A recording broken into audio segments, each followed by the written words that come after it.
통일부 후원 패널 제1부 한반도 평화 공존 체제 모색을 위하여를 시작하도록 하겠습니다.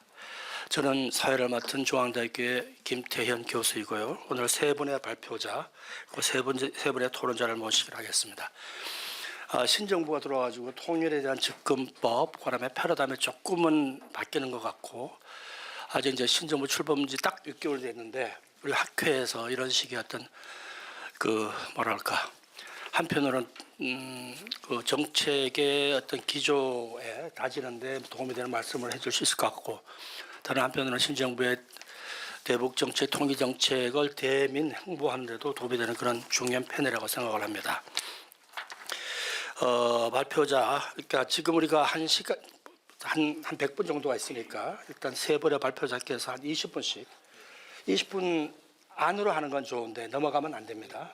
그래서 일단 먼저 창원대 홍석훈 교수님이 복합위기시대의 한반도 평화운동 전략 발표하시고, 이어서 국가안보전략연구원의 김보미 박사님께서 북중러 협력의 보상과 동북아 평화질서 재구성, 그리고 국회 입법조사처 이승일 박사님이 한반도 평화공존을 위한 정부의 대북 정책 방향과 전망, 이렇게 발표를 하시겠습니다.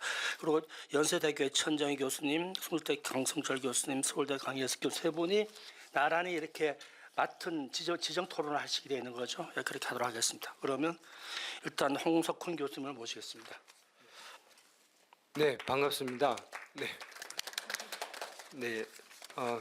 김태현 회장님으로부터 소개받은 국립창원대학교 국제관계학과 홍석훈 교수라고 합니다. 오늘 뜻깊은 자리에 불러주신 통일부 또 한국국제정치학회 관계자분들께 감사 말씀드립니다. 제가 먼저 첩으로 발표하게 됐는데요. 일단 굉장히 무겁고 어려운 주제입니다. 복합위기 시대의 한반도 평화공존 전략에 대해서 특히 한반도 평화체제를 이번 정부, 신정부 들어와서 강력하게 지금 사실 실용외교와 함께 주장하고 있습니다만은, 자, 이런 내용들, 한반도 평화체제라는 내용을 사실 잘 이해 못하시는 분들도 있을 것 같아서 좀 이 글은 뭐 발표문 논문 성격보다는 포지셔닝 페이퍼라고 좀 이해를 해주시고요. 이때까지의 한반도 평화체제 논의를 중심으로 한번 정리를 해보고, 그러면 새로운 로드맵은 무엇일까 하는 그 고민과 연구의 차원에서 이 글을 읽어주시면 감사하겠습니다. 제가 발표문을 작성했고 발표문이 이미 나와 있기 때문에 이걸 보시면서 제가 같이 말씀을 드리도록 하겠습니다. 이재명 대통령님께서 취임사에서도 말씀하셨고, 6.15 선언 25주년 기념연설문 제80주년 광복절 기념사, 또 전동영 통일부 장관님의 취임사를 종합해 보면 이재명 신정부의 대북 정책의 기본 방향은 평화, 실용주의, 국익 중심, 주도적 해결로 설명될 수 있겠습니다. 물론 이번 정부가 갑자기 6월 달에 바로 탄핵으로 출범했기 때문에 인수위원회가 없었고, 바로 국정기획위원회에서 추후에 만든 자료들을 기준으로 제가 작성했다는 것을 말씀드리겠습니다. 특히 정동영 통일부 장관님께서도 북한 체제 인정과 존중, 또 북한 붕괴나 흡수 통일 추구를 원하지 않고, 또 북한의 적대적 두 국가론에 맞서서 우리는 남북 기본 합의서에 기초한 대북 정책을 추진하고 평화적 두 국가론을 추진해야 된다, 이미 말씀하신 적이 있습니다. 이런 내용들이 어떻게 연결되어 있으며 왜 중요한지를 제가 한 번 더 이 발표문을 통해서 말씀드리려고 합니다. 바로 복합위기 시대라는 것은 글로벌 안보 위기가 있다는 것은 여러분 잘 알고 있으시고요. 전 세계에서 가장 위험한 안보 지역으로 불리는 세 곳이 있죠. 바로 유럽 지역과 중동 지역, 그 다음에 우리가 속해 있는 동아시아 지역입니다. 이미 그 안보의 쟁점에 있는 세 군데 중에 두 군데는 벌써 전쟁 중에 있습니다.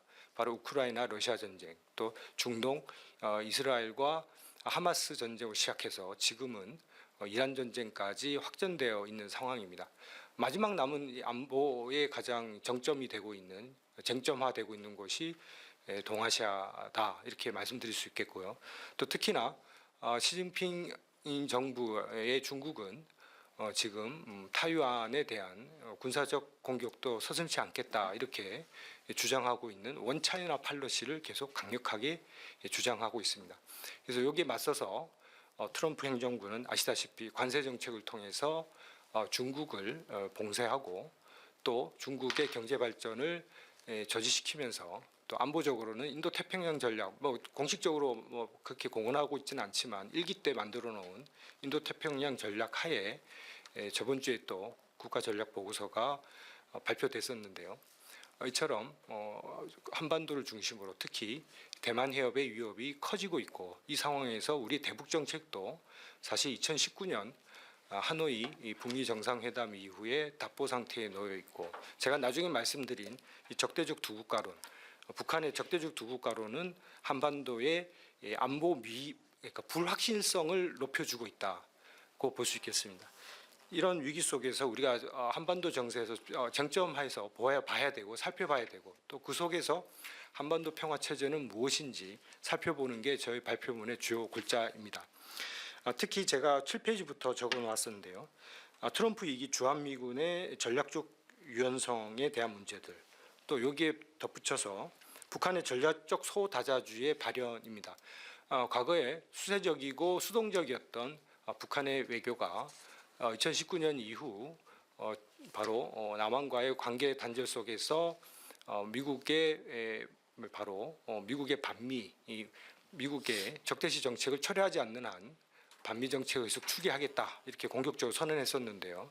이제 우크라이나 러시아 전쟁이 확전되면서 바로 북한은 러시아와 협력을 통한 소다자주의, 결국은 북중러 삼각구도를 활용한 신냉전 질서를 추진하고 있다는 것이 여러 가지 정황들이 발표되고 있고 보여지고 있습니다. 지난 전승절 기념식에서도 북중러 정상이 역사적으로 처음으로 같은 연단에 섰다는 것은 많은 걸 시사한다고 얘기할 수 있겠습니다. 여기에 트럼프 2기 바로 우리 한반도를 둘러싼 바로 주한미군의 전략적 유연성 주장입니다. 뭐 잘 아시다시피 트럼프 대통령의 기본 입장은 바로 동맹국 방위에 대한 미국의 조건부 약속을 강조하고, 이제 한국도 잘 사는 나라가 됐으니 바로 한국의 방위는 너희 알아서 해라. 이건 결국 방위비 분담금 인상과 연결되어 있고요. 또 바로 안보 무인 승천안을 제기하면서 우리 한반도의 주한미군까지도 철수할 수 있다는 그런 내용들을 발표하고 있어서 저에게는 굉장히 부담스럽고요. 또 여기에 마찬가지로 우리가 비핵화 협상 진행과 한반도 평화 체제를 추진해야 되는데 이 관계 설정도 쉽지 않다는 것입니다. 미국은 기존의 선 비핵화 후 보상론을 계속 주장하고 있고요. 거기에 대해서 아직 답변이 없는 상황이고, 트럼프 행정부는 아직 거기까지 관심도 없는 것 같은 그런 분위기입니다. 또 우리 정부는 이번에 신정부는 들어와서 단계 비핵화 정책을 내놓으면서 엔드 전략도 뒤에 제가 말씀드리겠지만 엔드 전략을 내세우면서 결국은 이것을 같이 동시 추진해야 되는 굉장히 부담을 가질 수밖에 없다는 것입니다. 그래서 한미 간의 조율도 굉장히 중요한 사항이다, 이렇게 볼 수 있겠습니다. 자, 그다음에 제가 말씀드릴 것은 북한의 대외 전략 변화, 특히 적대적 두 국가론입니다. 이미 잘 알고 있다시피 적대적 두 국가론은 우리를 같은 국가도 아니고 이제 민족도 아니다, 이런 내용들은 사실 유엔 동시 가입 시절에 우리가 특수관계를 인정하고 상호가 우리가 동시 가입한 조건으로 일민족 이체제라는 큰 틀에서 우리가 합의를 했었고, 이것이 유엔을 통한 다자주의 원칙으로 통용되어 왔는데 이것을 깨는 바로 선언이었습니다. 이런 대남 정책이 나온 배경은 여러분이 잘 아실 것과 마찬가지로 2019년 하노이 북미 정상회담 결렬 이후에 이 책임론을 남한에게 좀 전가를 했었고, 또 여러 가지 측면에서 남북 공동 연락사무소를 폭파하고 또 대남 공세를 공세적으로 바꾸는 계기가 됐었습니다. 또 여기에 또 말씀드리고 싶은 것은 이 두 국가 체제론이 결국은 바로 우리는 다른 국가로 보고 통일을 지지하지 않는다, 또 내지는 뭐 그것만 하면 괜찮은데 이 형용사가 중요한데 적대적이라는 이 형용사가 붙는 거죠. 그럼 이제 공격 가능한 교전 중인 국가라고 이렇게 표현하고 있다는 게 가장 핵심이라고 할 수 있겠습니다. 또 요즘 최근에 여러 가지 캄보디아 사건, 또 쿠팡 사건으로도 알려져 있지만 이 비전통 안보의 위협성이 더 커지고 있거든요. 그렇다면 이 북한이 수세적이지 않고 공세적으로 나왔을 때 또 우리 정부가 이 한반도 평화를 지키는 것도 쉽지 않다, 이런 바로 딜레마에 빠질 수 없다는 딜레마에 빠질 수밖에 없습니다. 이런 상황에서 바로 우리 한국을 남한이라고 남조선에 부르지도 않고 대한민국이라고 호칭하고 또 적대적 교전국인 관계를 설정하고 있다는 것은 우리에게 굉장히 부담스러운 남북 관계에서 가장 부담스러운 일이고요. 또 지난 정부 오물풍선 투척과 또 대북 방송 등이 결국은 치열하게 눈에 보이지 않게 서로가 경쟁 관계 내지는 서로 공격하는 관계였기 때문에 이런 부분들을 어떻게 해결해 나갈 것이냐. 참 신정부가 참 여러 가지로 힘든 상황이다. 저는 한반도 문제에 있어서는 그렇게 보여집니다. 자, 그러면 신정부의 대북 정책 기조 평화 체제 논의는 아시다시피 이재명 정부는 실용 외교를 통한 글로벌 선도국가로 나갈 것이다 선언을 하셨고요. 또 위에도 바로 국정기획위원회에서 12개 중점 전략 과제를 제시하고 그중에 지속 가능한 한반도 평화공정 기반 구축을 11번째 전략 과제로 제시하고 있습니다. 자, 그 내용은 제가 14페이지의 전략 체계도에서 말씀을 일목요연하게 제가 보여드리고 있고요. 그럼 평화 체제란 뭐냐? 기본적으로 평화 체제의 논의는 사실 과거부터 있어 왔습니다. 평화 체제는 항구적인 평화를 회복하고 유지하는 데 필요한 유무형 또 제도적 규범적 방안과 그 상태를 통칭하는 것으로 우리가 나와 있는데요. 사실 우리의 평화 체제 논의는 평화 협정 추진에 주로 있었다 이렇게 보여집니다. 또 우리가 처음 이런 논의들이 구체화된 것은 2000년대 넘어와서 2005년 육자회담에 합의한 9.19 공동성명에도 이런 내용들이 나오고요. 2007년 2.13 합의에도 이런 평화 체제에 대한 논의들이 가시화됐다 이렇게 보여지고요. 거기에 바로 핵심 사항으로 부각했던 게 바로 문재인 정부 시절에 2018년 초 김정일 신년사와 북한의 평창 올림픽 참가를 계기로 이 평화 체제 논의가 다시 쟁점화됐었습니다. 우리가 잘 알다시피 이 평화 체제는 평화 협정을 근간으로 하고 있습니다. 그래서 제가 통일연구에 있을 때 이 연구를 많이 했었는데요. 결국 여러 가지 사항들을 살펴볼 때 이 평화 협정이 이 평화 체제의 단초가 되고 시발점이다 이런 입장에서 문재인 정부가 종전선언부터 연계해서 계속 추진해 왔던 내용입니다만은 아쉽게도 아까 이전에 말씀드렸다시피 19년 바로 북미 정상회담 하노이 북미 정상 결렬 이후에 이런 논의들이 다 이제 9.19 합의라든지 이런 내용들이 판문점 선언 등등이 이제 거의 무력화됐다 이렇게 보여집니다. 그래서 이 평화 체제에 대한 논의는 학문적으로는 처음으로 제가 좀 말씀드리고 싶은 것은 조성열 박사님이 예전에 통일연구원과 각계 공동연구에서 이 평화체제 구축의 로드맵이라는 연구 보고서를 시초로 논의들이 공고화됐습니다. 시나리오 1, 2로 나눠서 바로 평화체제 로드맵을 작성했었고요. 다음으로 2017년에 또 연구가 일어났습니다.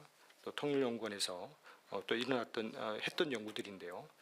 북한 정세 및 비핵화 환경 그리고 남북관계와 관련해서 시나리오를 미중 협력 수준과 북한의 체제 저항 등의 능력에 따라서 4가지로 설정하고 또 평화체제 로드맵을 작성했었습니다. 자, 그러면 기존 연구는 어떤 특징이 있느냐? 북한의 핵개발 의도와 실태, 또 한국의 북핵 능력, 또 미국의 동북아 전략, 또 북핵 적정 등과 같이 북핵 문제를 주요 이슈로 삼아 특정 국가, 즉 행위자 중심의 논의를 치중해온 것이 사실입니다. 그래서 저희 문재인 정부 때 또 신한반도 체제라는 연구를 또 꾸준하게 해왔던 것도 사실입니다. 자, 그러면 평화 체제에 대한 주변국 입장은 뭐냐? 간략하게 말씀드리면 한국의 입장도 제가 정리를 해드렸는데요. 또 한국 정부는 사실 서울올림픽 직후인 1988년부터 이런 유엔 총회 연설에서 노태우 대통령께서 한반도의 화해와 통일을 여는 길을 통해서 처음으로 정전 체제를 항구적 평화 체제로 전환해야 된다 이런 발표가 있었습니다. 또 이번 문재인 정부 시절뿐만 아니라 다시 이재명 신정부에서도 이제는 한반도 체제 논의가 바로 기한을 불러일으킬 것 같습니다. 지금 이런 논의들이 사실 이 북한 비핵화와 같이 움직여야 된다는 게 굉장히 또 큰 부담이 되겠죠. 자, 이런 것들이 어떤 입장이냐? 북한의 입장을 보면 북한은 아시다시피 1990년대 이후에 적극적으로 추진하게 되는데요. 1970년대부터 시작한 이 평화 입장의 논의는 북한의 선점한 의제였습니다. 94년 4월에도 이런 이 평화 체제 보장에 대한 논의를 추진해 왔었고요. 특히 북한이 국제정세 속 대탕트 분위기 속에서 열세에 있을 때부터 이 평화 체제 논의를 계속 추진해 왔고 계속 의제를 발전시켜 왔습니다. 또 미국 입장은 아직도 평화 협정에 대해 미국은 공식적인 발표를 하지 않고 있고 미표방하고 있는 입장입니다. 그러나 중요한 것은 선비핵화 후 보상 또 내지는 후 평화 협정 체결이라는 그 의도를 갖고 있는 것 같습니다. 중국의 입장도 정정협정 체결 당시는 한반도 비핵화는 의제가 아니었습니다마는 평화협정 체결 과정에서 한반도의 비핵화는 현실적 의제가 되었다고 인식하고 있는 것 같습니다. 그런 내용들도 제가 적시해 두은 21페이지입니다. 결국은 쌍계 병행, 우리가 잘 알다시피 미국의 선비핵화 후 평화체제, 또 북한의 선평화체제 후 비핵화를 절충한 안을 내놓았던 게 바로 중국의 입장이었습니다. 쌍계 병행론. 이런 상황에서 제가 22페이지에 제가 짧은 시간에 다 발표할 수가 없어서 평화협정 주요 이슈별 북미 중의 3자 입장을 다시 한번 정리해 두었습니다. 자, 그러면 신정부의 대북 정책과 평화체제 추진 전략은 무엇이냐? 제가 주안점으로 두고 있는 것은 첫 번째, 북한의 이 공세적 대남 정책, 적대적 두 국가론을 어떻게 막을 것이냐, 변화를 유도해야 된다는 것입니다. 자, 그러면 이 적대적이라는 단어마저라도 좀 바꿔야 되지 않을까? 일단 평화적 관계라도 만들어야 될 그 형용사를 바꿔줘야 될 그런 현안이 지금 놓여 있다 이렇게 보여집니다. 그래서 공세적 대남 정책의 변화 유도를 해야 되는데 그러면 그 방안이 쉽지 않죠, 물론. 그래서 제가 몇 가지로 좀 정리를 해서 적어 놓았습니다만은 결국은 북중러 밀착을 좀 와해시켜야 되겠다. 그러려면 아무래도 중국이 요구하고 있는 원차이나 팔러시를 활용한다든지 또 러시아와의 우리 에너지 협력뿐만 아니라 여러 가지 과거 했던 협력들을 계속 발전시켜서 이 전략적 동반자 관계를 발전시킬 필요가 있다. 물론 북한을 고립시키자는 얘기는 아닙니다. 그러나 일단 평화적으로 하기 위해서 주변국의 도움이 필요하고 그러기 위해서는 지금 여러 가지 문제가 되고 있지만 한중일 간에 바로 한미일 간의 또 협력도 중요하다. 영내 우방국들과의 관리도 굉장히 중요하고 또 통일 거버넌스 구축도 굉장히 중요한 사항이라고 생각합니다. 이걸 장기적으로 추진하기 위해서는. 그리고 또 요즘 유엔에서 얘기하고 있는 유엔 SDG를 활용한다든지 북한도 여기에 동참하고 있기 때문에 정치적, 비정치적 이 다각가진 트리플 바로 어프로치를 해야 된다 이렇게 보여집니다. 자, 그리고 제가 더 말씀드리고 싶은 건 두 번째, 결국은 지속 가능한 한반도 평화 체제 구축 로드맵이 필요하다는 것입니다. 물론 신한반도 체제와 유사할 수 있겠습니다만 평화협력 공동체 구상은 항구적 평화체제 구축을 의미하는 것으로 경제협력 공동체 또 평화적 경제 시대를 개막을 여는 것을 중심으로 해야 되는데 그러면 이것은 결국 비핵화와 연동되지 않을 수 없다는 게 문제죠. 이게 한반도 평화체제 평화협정을 맺기 위해서는 주변국의 동의가 필요하기 때문입니다. 현실적으로. 그래서 미국의 지금 사실 큰 힘이 필요하고 또 여기에 중국과 러시아도 도와줘야 될 문제가 있죠. 제가 서두에도 말씀드렸다시피 북한은 러시아와 바로 전략 동반자 관계를 맺었기 때문에 러시아도 이 부분에 대해서 이제는 과거와 같이 방관한 자세로 나오지는 않을 것이다는 것이 주요 사안이 될 것 같습니다. 여기 속에서 이런 상황 속에서 이재명 대통령은 엔드 전략을 말씀해 주셨는데 교류 확대, 엑스체인지, 그다음에 관계 정상화, 노멀리제이션, 또 비핵화, 디뉴클리어라이제이션 이런 세 가지 키워드를 가지고 엔드 전략을 발표했습니다. 북한 비핵화 방안도 중단, 축소, 폐기의 과정을 제시했는데요. 그러니까 단계적 비핵화론이 되겠죠. 여기에 과연 미국이 선비핵화 후 평화협정 체결 또 내지는 후 보상이 가능할 것이냐, 이게 또 논의를 해야 될 사항이 아닌가. 우리 입장도 굉장히 중요하지만 미국의 입장도 중요하다고 생각합니다. 그래서 우리 정부는 평화적 남북관계, 남북기본협정에 무게를 두고 있지만 결국은 이게 따라와 줄 것은 북한이고 또 도와줘야 될 것이 미국, 중국, 또 일본, 러시아까지도 확장해 본다면 이런 관계들이 되게 중요하지 않나 생각이 듭니다. 쉬운 일이 아닐 것 같습니다. 또 물론 과거에 우리가 이 한반도 평화체제를 준비하기 위해서 노력 안 한 게 아니죠.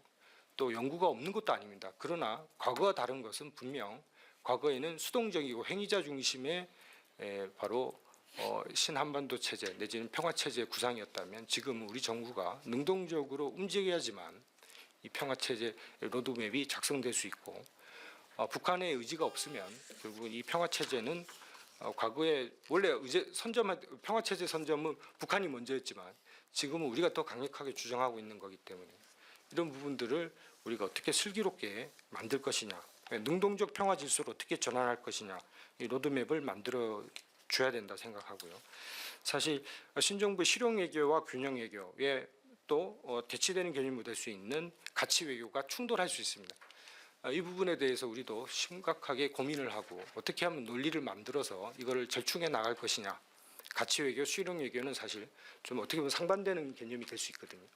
그래서 이 부분들을 어떻게 절충해서 우리가 지금 현실적 글로벌 복합 안보 위기 속에서 또 이게 사실 더 중요한 게 뭐냐면 반도체 기술 둘러싼 AI 뭐 같은 로봇 시장이와 같이 이제는 기술 패권이 우리 미래의 동북아 질서에도 큰 영향을 미칠 수밖에 없고 우리 여기서 만약에 우리가 낙오된다면 바로 중국과 미국의 뭐 경쟁뿐만 아니라 앞으로의 우리의 국력을 담보하는 것도 쉽지 않다는 위기감이 저는 든다고 생각합니다. 그래서 남북관계 돌파구를 위해서는 현실적으로 미국의 트럼프 대통령이 움직일 수밖에 없는데 또 코리아 패싱론이 또 나올 수 있겠죠. 이런 부분들을 정부가 잘 대응하면서 뭐 제가 좀 굉장히 또 환상적인 얘기를 하고 있는지 모르겠지만 결국은 평화 체제 로드맵, 특히 평화 협정이 모든 걸 결정해 주지는 않습니다만 그 단초가 될 수 있는 건 사실이겠죠.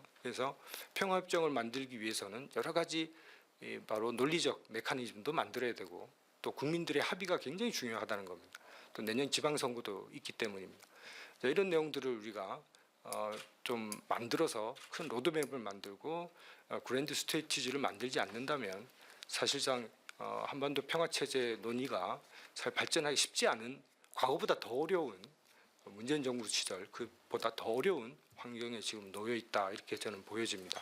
자, 그래서 제가 이걸 마무리를 이제 18분, 19분 됐습니다만은 결국은 중국과 러시아도 포함하는 우리가 정책을 펴야 되고 또 이런 글로벌 NGO라든지 민간기업, 지방정부의 협력도 같이 끌어내야지만 다각적인 복합적인 신한반도 평화체제, 과거의 그런 단순한 평화체제가 아니라 복합적인 평화체제를 만들어야 된다는 과제가 남아있다는 얘기를 끝으로 드리고 나중에 토론을 통해서 저도 배우고 또 말씀드리도록 하겠습니다. 네, 감사합니다. 네, 예. 홍 교수님, 수고했습니다. 그러면 김보미 박사님께서 북중로 협력을 위주로 발표해 주시겠습니다. 네, 소개받은 국가안보전략연구원 김보미입니다. 제가 먼저 사과의 말씀을 드릴게 제가 파일을 올렸는데 드래프트를 올렸더라고요. 그래서 그걸 오늘 아침에 알게 돼서 회사에 갔다가 다시 파일을 잘못 올린 걸 알고 집에 가서 다시 파일을 옮겨서 회사에서 다시 출력을 해서 부랴부랴 갖고 왔습니다. 그래서 사과의 말씀을 다시 한번 드리고 특히 이제 토론해 주실 이제 강성철 박사님께 좀 양해 말씀을 구합니다. 이 최근에 이제 북극러 협력 이야기가 많이 나와서 저는 이 주제를 바탕으로 이제 발표를 하도록 하겠습니다. 9월 3일에 올해 9월 3일 이제 중국 전승절 전승절 이제 기념해서 전격적으로 이제 김정은이 방중을 했는데요. 이 방중이 세간의 주목을 많이 받았습니다. 이제 단순히 중국을 6년 만에 방문해서가 아니라 이 방중이 북한이 이제 김정은이 다자 무대에 다자 외교 무대로 이제 등장하는 것이 아닌가라는 이제 질문을 던지게 만들었던 거기 때문이고요.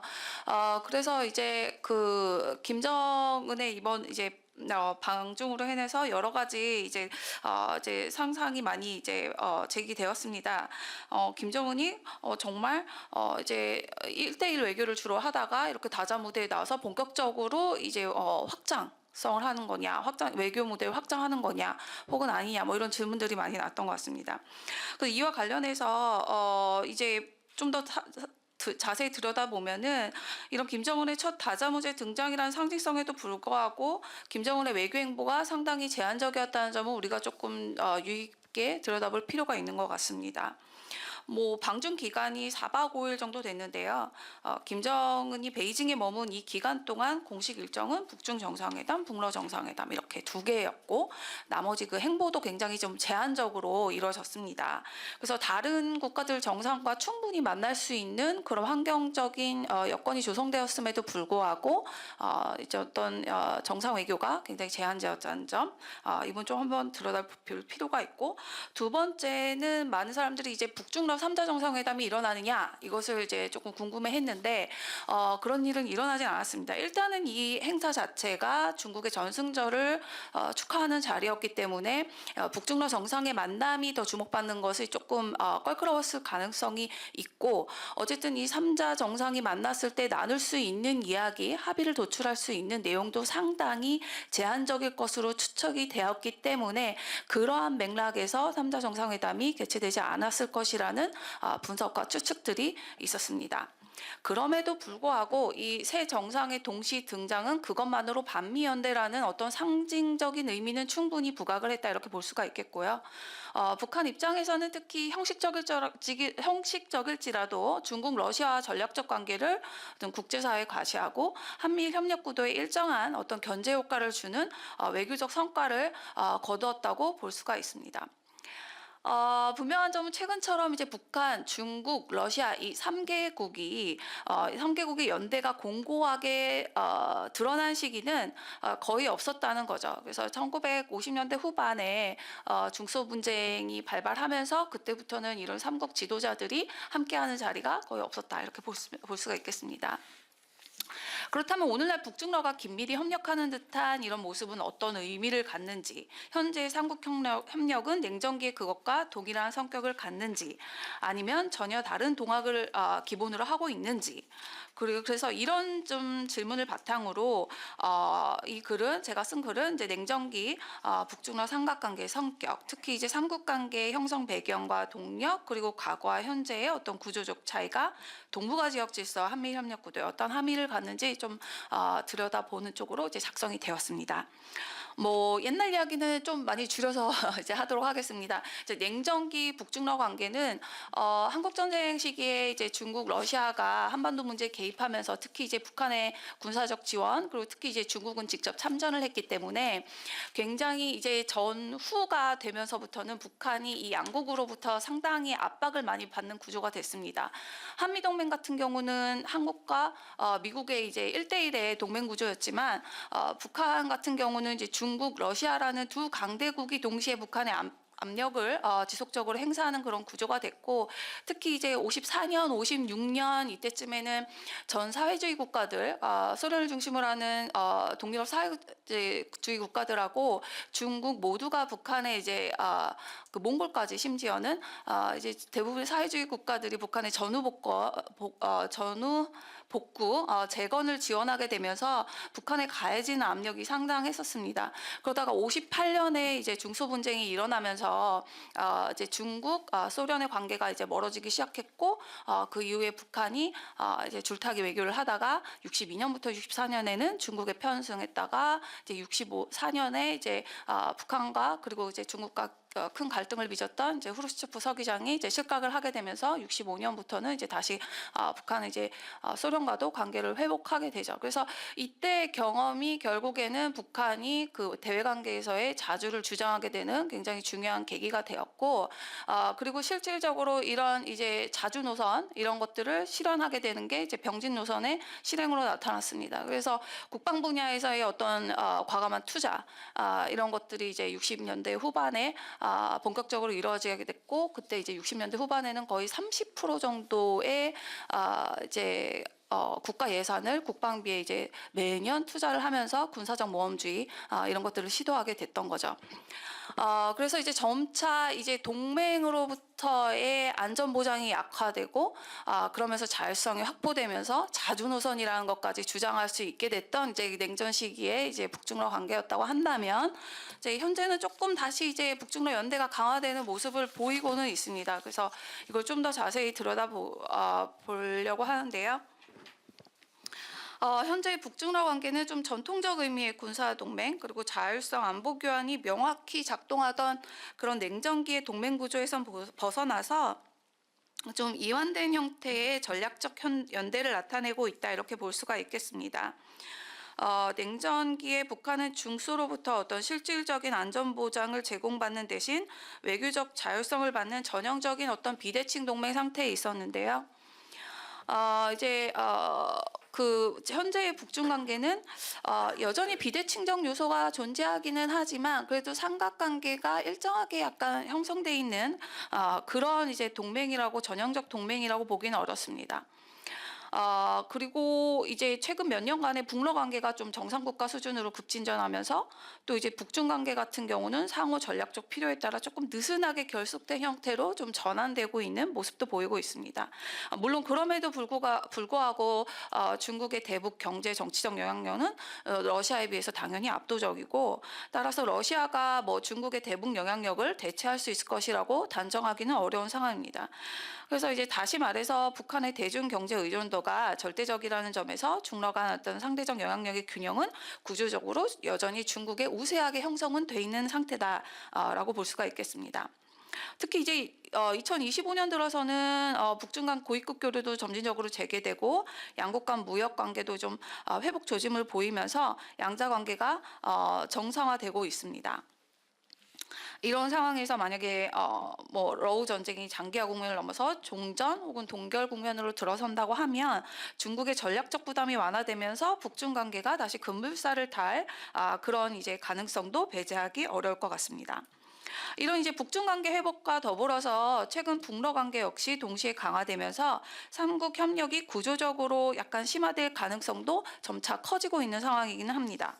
물론 여기에 대해서는 섣부른 이제 판단은 어렵긴 하지만 북한 같은 경우는 이제 파병을 시작을 해가지고 이제 2025년 10월까지 약 16,000명을 파병한 것으로 알려졌고요.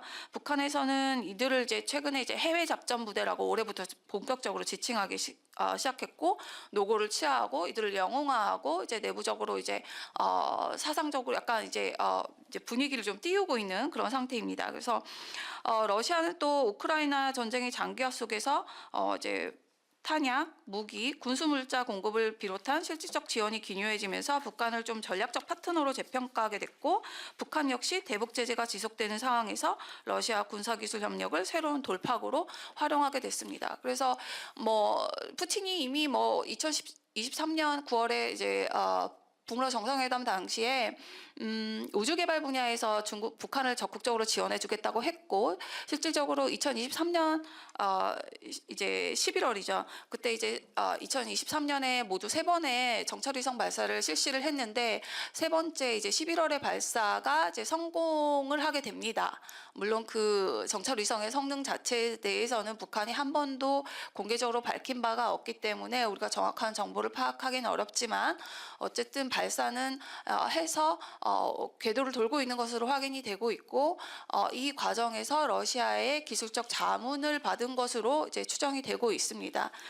그래서 이렇게 이제 이런 협력이 유지가 되고 있고 2025년 여름에는 러시아산 드론, 그러니까 러시아가 이란으로부터 지원받은 이 드론 그 이제 기술 지원을 받은 이제 계란이라는 드론이 북한에서 생산될 것이라는 이런 보도도 이어지고 있습니다. 그래서 저는 북러 관계가 과거의 전통적 우호를 넘어서 상호 필요에 기반한 어떤 정상국가 간 협력 관계로 재편되면서 러시아가 인식하는 북한의 전략적 가치는 예전에 일방적으로 무언가 이제 지원해줬던 그런 국가 간의 비대칭적인 관계라고 보기는 상당히 어렵다. 그래서 현재 이제 24년 6월 19일 이제 포괄적 전략적 동반자 관계로 공식화된 관계고요.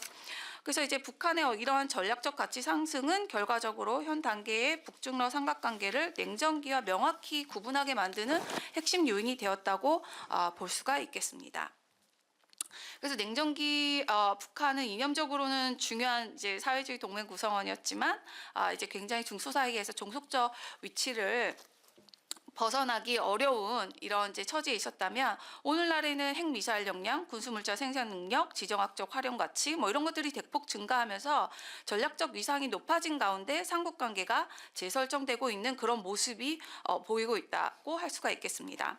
그리고 이제 이러한 이제 북한, 중국, 러시아의 관계가 러우 전쟁이 종전되더라도 이제 이러한 이제 모습들이 약화될 가능성은 조금 조금 낮아 보입니다. 중러 양국이 북한을 이제 각자 대미 전략과 동북아 지역 전략 속에서 여전히 중요한 레버리지로 활용하려는 그런 동기를 갖고 있기 때문이죠. 그래서 실제로 푸틴 대통령이 중국 전승절 당시 이제 중국을 방문했을 때 우리 국회의장을 만나서 우원식 국회의장을 만나서 김정은에게 어떤 메시지를 전달했으면 좋겠느냐라고 물어보기도 했고, 그래서 중국 러시아가 모두 북한에 대한 영향력을 잃고 싶지 않아 하는 듯한 그런 이제 모습을 보이고 있고, 이런 과정에서 이제 북한의 전략적 가치는 계속해서 높이 유지되고 있는 것으로 판단이 되고 있습니다. 그래서 냉전기와 같은 이제 조직적 제도적 동맹 구조는 아니지만, 물론 제도적으로도 뭐 신조약을 맺어서 북중 관계 원래 동맹 조약이 있었고 북러 관계도 신조약을 맺었기 때문에 어떻게 보면 동맹 구조라고 할 수 있겠지만 61년 7월에 맺은 그 동맹 관계하고는 상당히 다른 형태라고 볼 수가 있을 것 같고요. 그 제도적 결속이나 이념적 일체성보다는 어떤 상황별 이익 계산, 그리고 상호 전략적 활용 가능성에 의해 규정되고 있고, 이 삼각관계는 안정성보다는 가변성과 탄력성을 더 갖고 있다, 이렇게 볼 수가 있겠습니다. 이제 북중러의 어떤 전략적 선택과 한반도 질서의 구조적 함의라고 해서 세 번째 장인데요. 이제 북중러의 경제 협력과 구조적 제약, 그리고 이제 북중러 안보 협력과 블록화 가능성을 좀 들여다보겠습니다. 그러면은 이제 이 북방 삼국이 추구하는 이해관계 국익은 공통점도 있지만 구조적으로 상이한 지점도 분명히 존재하는데, 그래서 이로 인해서 삼각연대가 제대로 형성될 수 있을까라는 의문을 가질 수가 있습니다. 네, 저는 이제 이런 삼각연대가 한미일의 뚜렷한 대결 구도를 형성하기는 어렵다고 결론적으로는 보고 있습니다. 특히 이제 경제 분야에서는 블록화가 되기가 더 어렵다고 보고 있고요.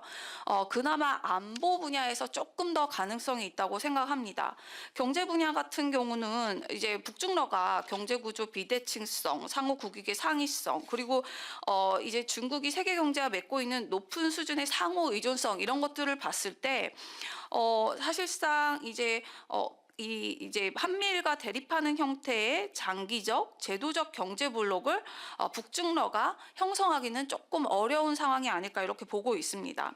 특히 이제 중국이 북한 경제에서 되게 우월한 파트너이기 때문에 오히려 북중 관계의 어떤 이러한 이제 경제적 비대칭성이 북중러 3자 경제 블록의 형성을 촉진하기보다는 조금 제약하는 방향으로 작용할 수 있다는 부분도 볼 필요가 있습니다.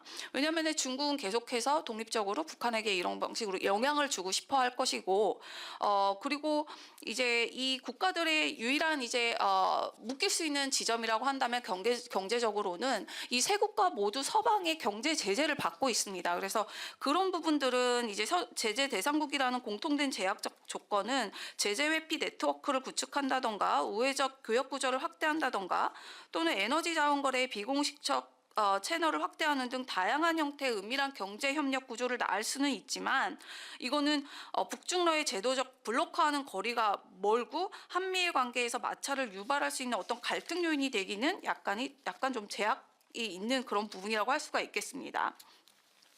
특히 말씀드린 것처럼 중국의 어떤 대외무역 의존도, 그리고 외자 기반의 산업 생태계를 고려할 때 이런 북중러 경제권의 형성 자체가 현실적으로 어려운 부분이 존재를 하고요. 대신 안보 분야에서는 오히려 블록화될 가능성이 없잖아 있습니다. 그러니까 최악의 경우를 상정했을 때 그렇다는 말씀인데, 그러니까 세 나라의 안보 이해가 경제 영역보다는 훨씬 더 직접적으로 수렴하는 부분이 있습니다. 지정학적 압력과 위협 인식이 상호 강화되는 경향을 보일 수가 있고, 특히 러시아로부터 북한이 지속적으로 군사 기술을 이전받고 재래식 첨단 무기 생산 능력을 고도화한다면 한미일은 당연히 이 동맹 중심의 어떤 방위 체계를 강화하는 방향을 선택할 수밖에 없게 되는 거죠. 그럼 이 역동성은 다시 중국으로 하여금 어떤 군사적 움직임을 강화해야 될 필요성을 다시 자극하게 됩니다.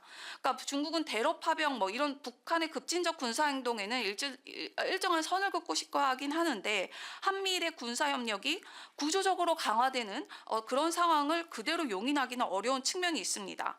그래서 이 때문에 중국이 북방 삼각관계를 통해서 지역적 균형 복원을 모색할 가능성을 완전히 배제하기는 어렵습니다. 예를 든다면 뭐냐면 북한이 드론, 뭐 순항미사일 생산을 가속화하는 상황에서 미국이 이제 한국, 일본과 정보 공유 체계를 고도화하고 뭐 실시간 감시 정찰 기제를 통합한다던가 다영역 연합 훈련 등을 한다고 하면 중국은 동해나 일본 인근 해역을 중심으로 군사적 대비 태세를 강화하고 북러와 전략적 협의를 확대할 가능성이 존재를 한다는 것이죠. 그래서 궁극적으로는 안보 영역에서의 북중러가 공통의 위협 인식, 그러니까 한미일 동맹 강화 관련해서 이런 전략적 이해관계의 결합을 통해 경제 분야와는 달리 높은 수준의 협력, 조율, 조정이 이루어질 잠재력을 갖고 있다고 볼 수가 있겠습니다. 그래서 안보 부문은 블록화 가능성이 상대적으로는 더 높다. 그렇지만 이제 제가 봤을 때는 중국이 여기서 먼저 나서기보다는 한미일의 어떤 안보 협력의 상황을 지켜보고 나서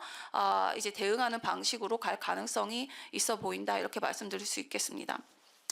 네, 결론으로 우리의 대응 방향 뭐 이렇게 한번 적어봤는데요.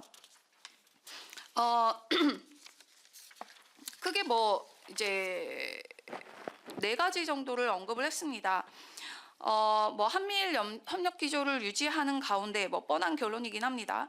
예, 그래서 한미 간 뭐 핵심 전략 자산 배치 운영 뭐 최적화하고 연합군의 신속 대응 체계를 보완해야 한다, 뭐 이런 거 하나 이제 군사적인 대비 태세의 예를 들었고요.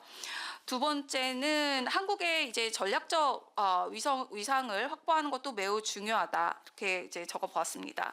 뭐 한미일 협력 TF를 구성하고 한국이 의장국 역할을 수행함으로써 의제 설정권을 확보하거나 뭐 MSMT 등을 적극적 활용해서 한국이 뭔가 실행 중심 허브로 자리매김하는 것을 고려해 볼 만하다, 이렇게 판단을 하고 있습니다. 그러니까 뭐 한국 주도의 평화 안보 경제 프레임워크 같은 것들을 만들어서 뭔가 이제 제재 이행이나 뭐 이런 것들, 그리고 뭐 기술 이전 추적 등 실무적이고 어쩜 대체 불가능한 역할을 한국이 맡아 존재감을 강화하는 방법을 이제 모색할 수 있을 것 같고요.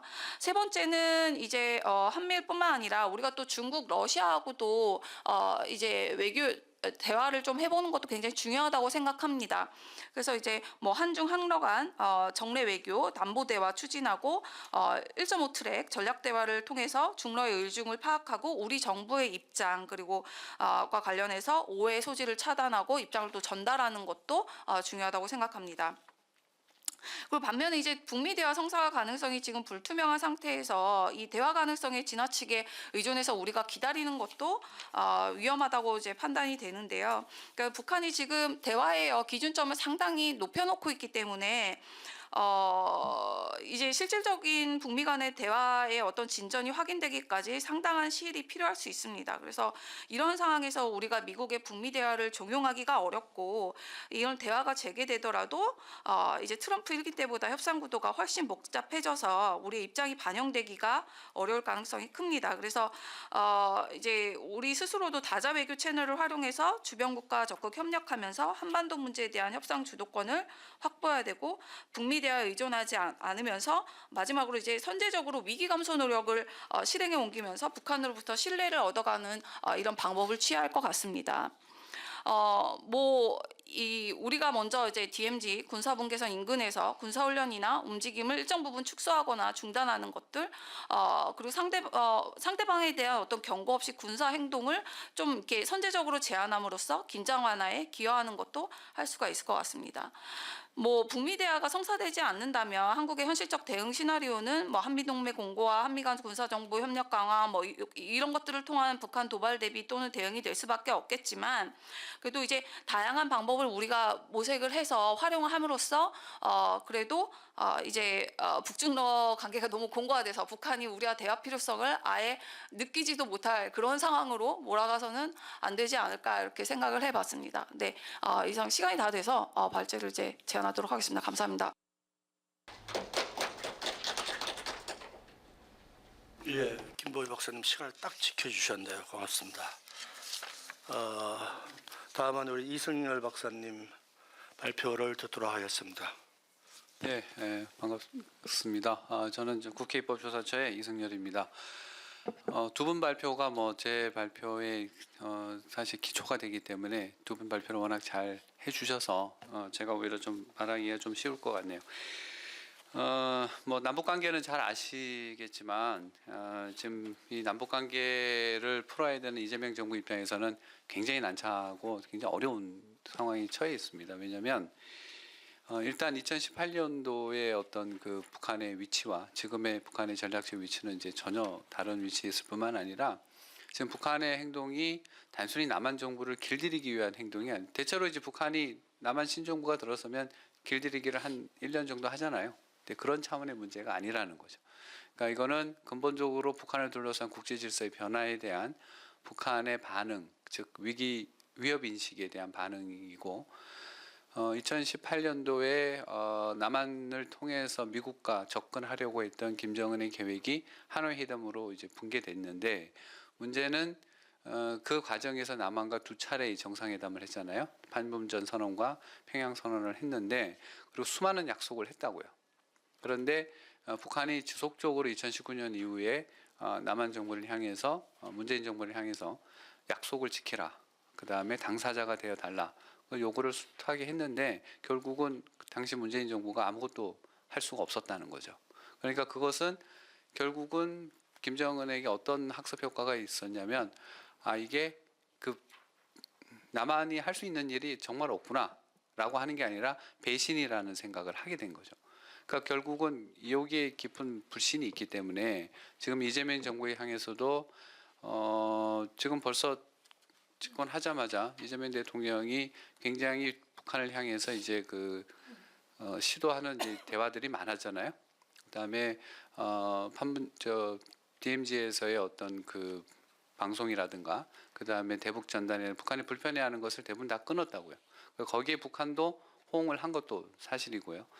그런데 김여정의 담화는 전임자와 전혀 다를 바 없다라는 거하고 그다음에 특별히 뭐 비핵화 관련해서 이제 한미 정상회담을 비롯한 CSIS의 뭐 발표, 그다음에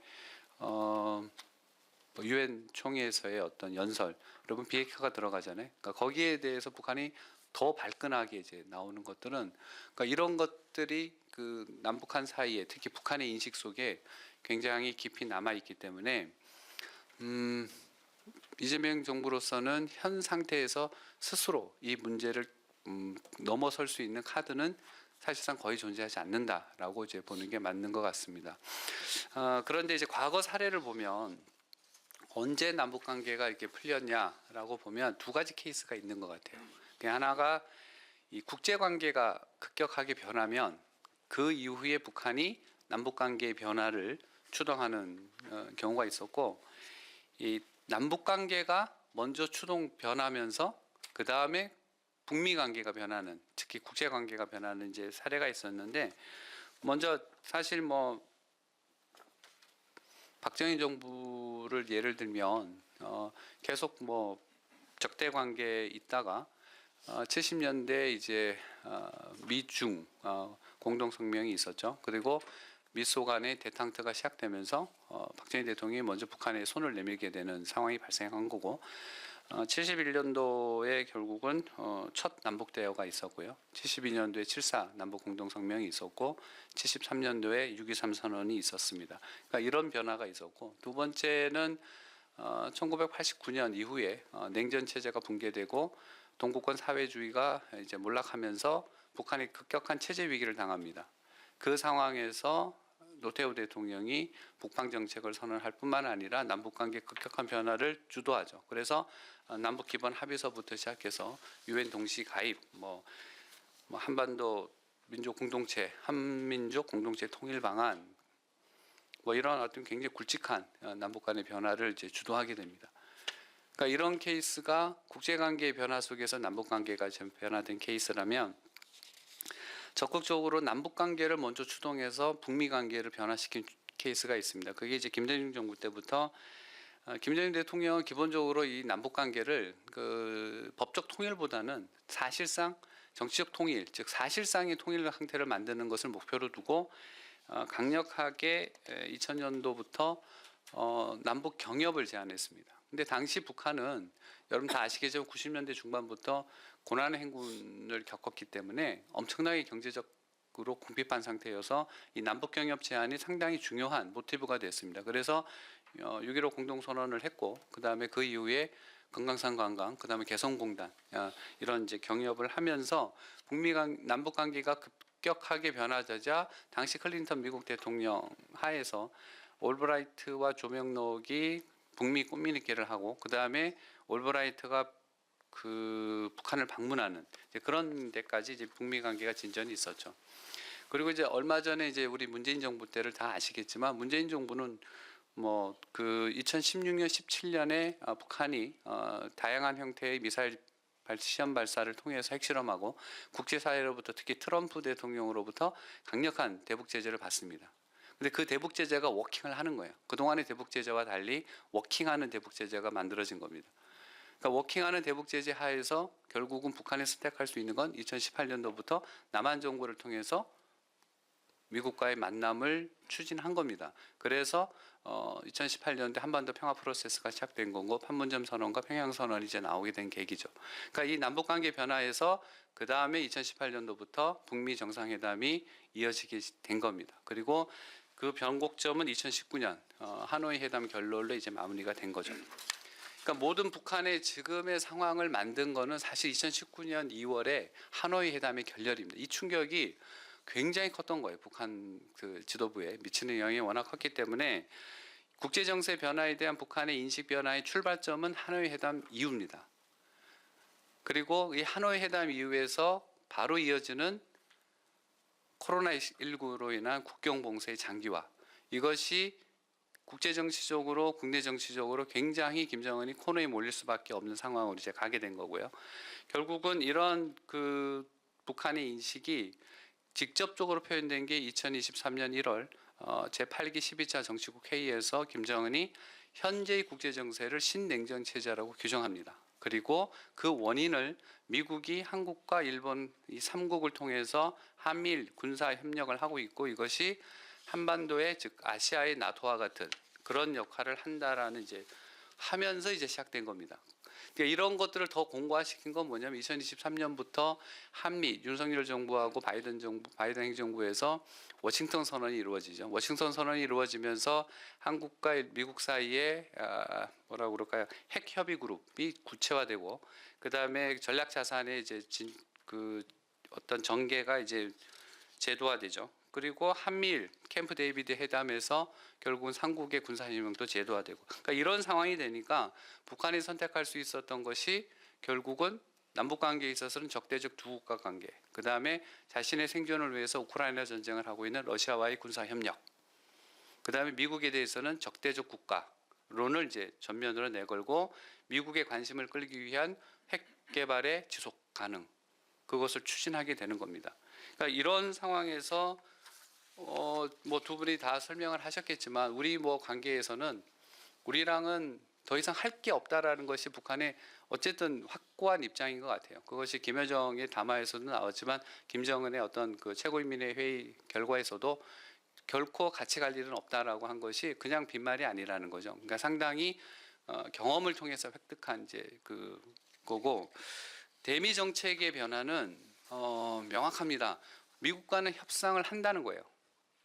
그러니까 미국과 협상 안 하면 구조적으로 될 수 없고, 그러니까 북한의 가장 궁극적인 목표는 2018년, 19년과 같은 협상은 하지 않겠다라는 거죠. 그때보다 더 전략적 지위를 강화해서 2018년 북한이 원하는 형태의 협상을 끌고 가는데 핵심은 두 가지입니다. 하나는 미국으로부터 핵 국가로서 지위를 인정받는 거예요. 두 번째는 지금 대북 적대시 정책의 핵심인 대북 제재를 풀어야 합니다. 그러니까 이 두 가지를 조율하는 것만이 북한이 유일하게 선택할 수 있는 미국과의 협상인데 이 협상이 없이는 북한도 생존이 안 되기 때문에 반드시 북한은 대화에 나올 수밖에 없습니다. 그러나 이번에 여론 보시면 아시겠지만 에이펙 회담에서 정상회담에서 미국이 그렇게까지 요구했는데도 트럼프 대통령이 계속 추파를 보낸 듯 안 한 거는 두 가지 이유죠. 하나는 9차 당대를 앞두고 내부 정비 사항이 존재하는 거고, 두 번째는 협상의 어떤 지렛대를 더 강화시키려고 하는 겁니다. 그래서 내년 1월 어떤 그 9차 당대가 맞춰지면 실질적으로 북미 협상을 위한 어떤 전략적인 어떤 그 방향 전환은 확실히 이제 있을 겁니다. 대러 정책은 굉장히 북한한테 기회를 준 요소입니다. 그러니까 지금의 북한의 정치적, 군사적, 경제적 모든 안정성은 대러 협상에서 나온 겁니다. 군사 협력을 통해서 북한이 이제 상당한 형태의 현금을 확보했고, 두 번째는 식량, 그다음에 뭐 생필품, 그다음에 실제로 이제 러시아 쪽으로 들어가는 벌목공들, 그러니까 이런 형태의 어떤 그 기본 어떤 북한 정권이 숨 쉴 수 있는 기본적인 베이스를 제공한 게 러시아고, 이 러시아와의 관계는 북한이 전통적으로 러시아와의 관계는 지속적으로 이어간다는 것이 목표입니다. 그러니까 김일성도 계속 강조했듯이 러시아와는 대화를 이어간다. 중국에 대해서는 절대 중국을 화나게 해서는 안 된다라는 것이 김일성의 어떤 그 외교 방침이더라고요. 그러니까 이런 형태로 보면 러시아와의 관계를 이어가는데 어쨌든 북한에게 상당한 기회를 준 거죠. 그리고 북한이 지금 걱정하는 건 뭐냐면 우크라이나 전쟁 이후일 겁니다. 결국은 이번에 중국 전승절 참석은 결국 우크라이나 전쟁 이후에 북한이 어떻게 해서 이 전략적 지위를 이어갈 것이냐죠. 그러려면 중국의 경제적 지원은 핵심 중의 핵심입니다. 그러니까 러시아가 줄 수 있는 그것과 함께 중국이 줄 수 있는 게 존재하거든요. 그러면 그 자체에서 이제 북한이 노리는 것은 우크라이나 전쟁 이후에 러시아로부터 받는 혜택은 이어가면서도 중국으로부터 새로운 관계, 즉 경제적 지원을 받아야 되기 때문에 북중 정상회담에서 김정은이 시진핑에게 경제적 지원을 공개적으로 요구했던 겁니다. 그러니까 그리고 이제 이 두 국가로부터 얻은 전략적 지위를 통해서 결과적으로는 북한이 미국과의 관계를 위한 협상의 지렛대를 확립한 거죠. 그러니까 이 북한에 대한 중국과 러시아의 어떤 전략적 그 승인이 전략적 지위에 대한 인정이 지금 북한이 미국과 향후 협상을 할 수 있는 굉장히 중요한 지렛대입니다. 그래서 북한의 모든 판단은 향후 이제 이 전략적 지위를 통해서 미국과 어떤 협상을 이끌어낼 거냐에 모든 초점이 맞춰질 수밖에 없습니다. 자, 그러면 여기서 지금 이재명 정부가 직면하고 있는 굉장히 큰 어려움은 북한의 눈이 남한은 전혀 인식을 하고 있지 않다라는 거죠. 그러니까 과거 2018년처럼 그 당시에는 북한이 국제 제재 하에 있었고 그게 워킹을 했기 때문에 중국도 트럼프의 눈치를 볼 수밖에 없는 상황이고 러시아 푸틴도 트럼프와의 관계가 중시했기 때문에 북한은 고립된 상태. 결국 남한의 손을 잡을 수밖에 없는 상황이었잖아요. 그러니까 남한의 손을 잡고 나왔던 거고 결국은 하노이에서 이제 결렬되면서 북한은 지금 전혀 다른 전략적 지위를 갖고 있는 거죠. 다 아시겠지만, 그러니까 이런 상황에서 북한의 모든 목표는 미국으로부터 핵 지위를 인정받는 것과 그 다음에 지금 대북 제재를 해제하는 이 두 가지 요소로 이제 초점을 맞춰질 텐데 결과적으로 이런 라인업이 언제 구성될 거냐면 이번 당 9차 당대회에서 그 라인업이 완성될 겁니다. 그러면 두 가지 포인트가 있습니다. 하나는 첫 번째, 김정은이 후계 체제를 시작할 거냐. 또 굉장히 중요합니다. 김주애를 당 제1비서로 임명할 거냐가 굉장히 중요한데 할 가능성이 저는 있다고 생각합니다. 그리고 그 라인업을 통해서 형성되는 엘리트 변화 구조를 이제 추종하겠죠. 그러면 1차적으로 국내 정치적으로 라인업이 완성이 되면 실질적으로 미국과의 협상을 위한 구체적인 단계로 들어가게 되면 결국은 내년 뭐 국정원도 3월부터는 이제 변화가 있을 거라고 예상했지만 저희가 봐도 1월 이후에 라인업이 완성된 이후로는 북한의 모든 외교적 관심사는 미국과의 협상으로 이제 전환이 될 거다라는 거죠. 그러면 결국은 우리 정부가 선택할 수 있는 한계는 뭐냐면 우리가 손을 댈 수 있는 게 사실상 거의 전무하다는 데 있어요. 왜냐하면 우리가 아무리 선제적 조치를 취해도 북한의 관심을 끌 수 있는 사안이 별로 없어요. 왜냐하면 이미 2018년에 한미 군사훈련을 중단했었습니다. 그 당시에도. 그리고 그 남북 관계에서 9.19 군사 합의를 통해서 우리가 지금 말하고 있는 것들은 대부분 다 이미 실행된 거예요. 이미 그거는 그 단계를 지금 더 어떻게 하면 더 높은 수준의 우리가 선제적 조치를 해야 된다고요. 북한의 관심을 끌려면. 그런데 그걸 지금 할 수 있냐 이거예요. 우리한테 전혀 카드가 없는데. 그러면 우리의 모든 목표는 어떻게 가야 되냐면 외교적 목표는 그러니까 북한과의 관계는 일단 북한이 9차 당대에서 어떤 라인업으로 국내 정치를 정비할 것인가를 굉장히 준비를 우리가 내부적으로 해야 되고요. 두 번째는 북미 협상이 결국은 성공적으로 끝나야 됩니다. 저는 북미 협상에 뭐 이제 우리 김보미 박사님은 그 북미 협상이 너무 의존하는 구조는 안 된다고 하지만 저는 북미 협상에 우리가 상당히 많은 기여를 할 필요가 있다고 생각합니다. 그래서 거기에서 방향성을 찾아서 남북 관계를 끌고 가야지. 아까 좀 전에 얘기했지만 국제 정치의 변화가 남북 관계를 변화시켰던 건 대체로 보수 정부에서 있어진 일인데 이재명 그러니까 진보 정부에서는 남북 관계의 변화가 북미 관계의 변화를 이끌었잖아요. 그러면 이재명 정부에서는 보통 남북 관계의 변화를 이끌어 가려고 할 거라고요. 그런데 그렇지 않고 실제로 북미 관계의 변화를 강력하게 추동해서 미국과의 협상을 어떤 형태로든 우리가 이제 만들어 가서 남북 관계를 변화하는 그런 이제 보수 정부의 전략을 선택할 필요가 있고, 두 번째는 뭐냐면 뭐 어떤 면에서 보면 이런 것도 있습니다. 북한이 왜 나왔냐를 잘 보셔야 돼요. 어떤 경우에 북한이 나오냐, 한마디로 정의하면 북한이 필요해서 나오는 겁니다. 국제 체제의 급격한 번동에서 체제 위기가 왔을 때, 경제적 위기, 그 다음에 국제 제재가 작동하면서 북한이 고립됐을 때, 북한이 그거를 타파하기 위해서 나오는 거거든요. 그러면 만약 북미 정상회담에서의 기회가 주어지면은 플랜 A가 될 거고, 만약 북미 협상이 제대로 진정되지 않았을 때는 플랜 B로 넘어가야 되죠. 그 플랜 B는 뭐냐면 북한을 다시 강력하게 조일 수도 있어야 된다는 겁니다. 그래서 다시 북한이 남한과 손을 잡도록 유도하는, 그러니까 그런 어떤 전략까지도 고려하면서 가야지 단순히 우리가 선제적 조치를 통해서 뭘 할 수 있다라고만 한다는 건 어디까지 양보할 거냐에 대한 리미트가 없어요. 전략적으로도 굉장히 우리의 전략 카드를 다 버리는 형태가 될 수 있기 때문에 저는 이 부분에 대해서는 조심하고, 어쨌든 너무 성급하게 끌고 가지 않겠다고 하는 것이 이재명 대통령의 생각이라는 것은 뭐 상당히 좋게 보고 있습니다. 그래서 어쨌든 이런 그 북미 협상의 결과를 잘 보고 추진하는 것이 저는 현명한 선택이라고 생각합니다. 이상입니다. 시간을 좀 벌어 주셔서 고맙습니다. 실제로 우리 이재명 대통령이 9월달 유엔에서 END 발표를 하셨죠, 그렇죠?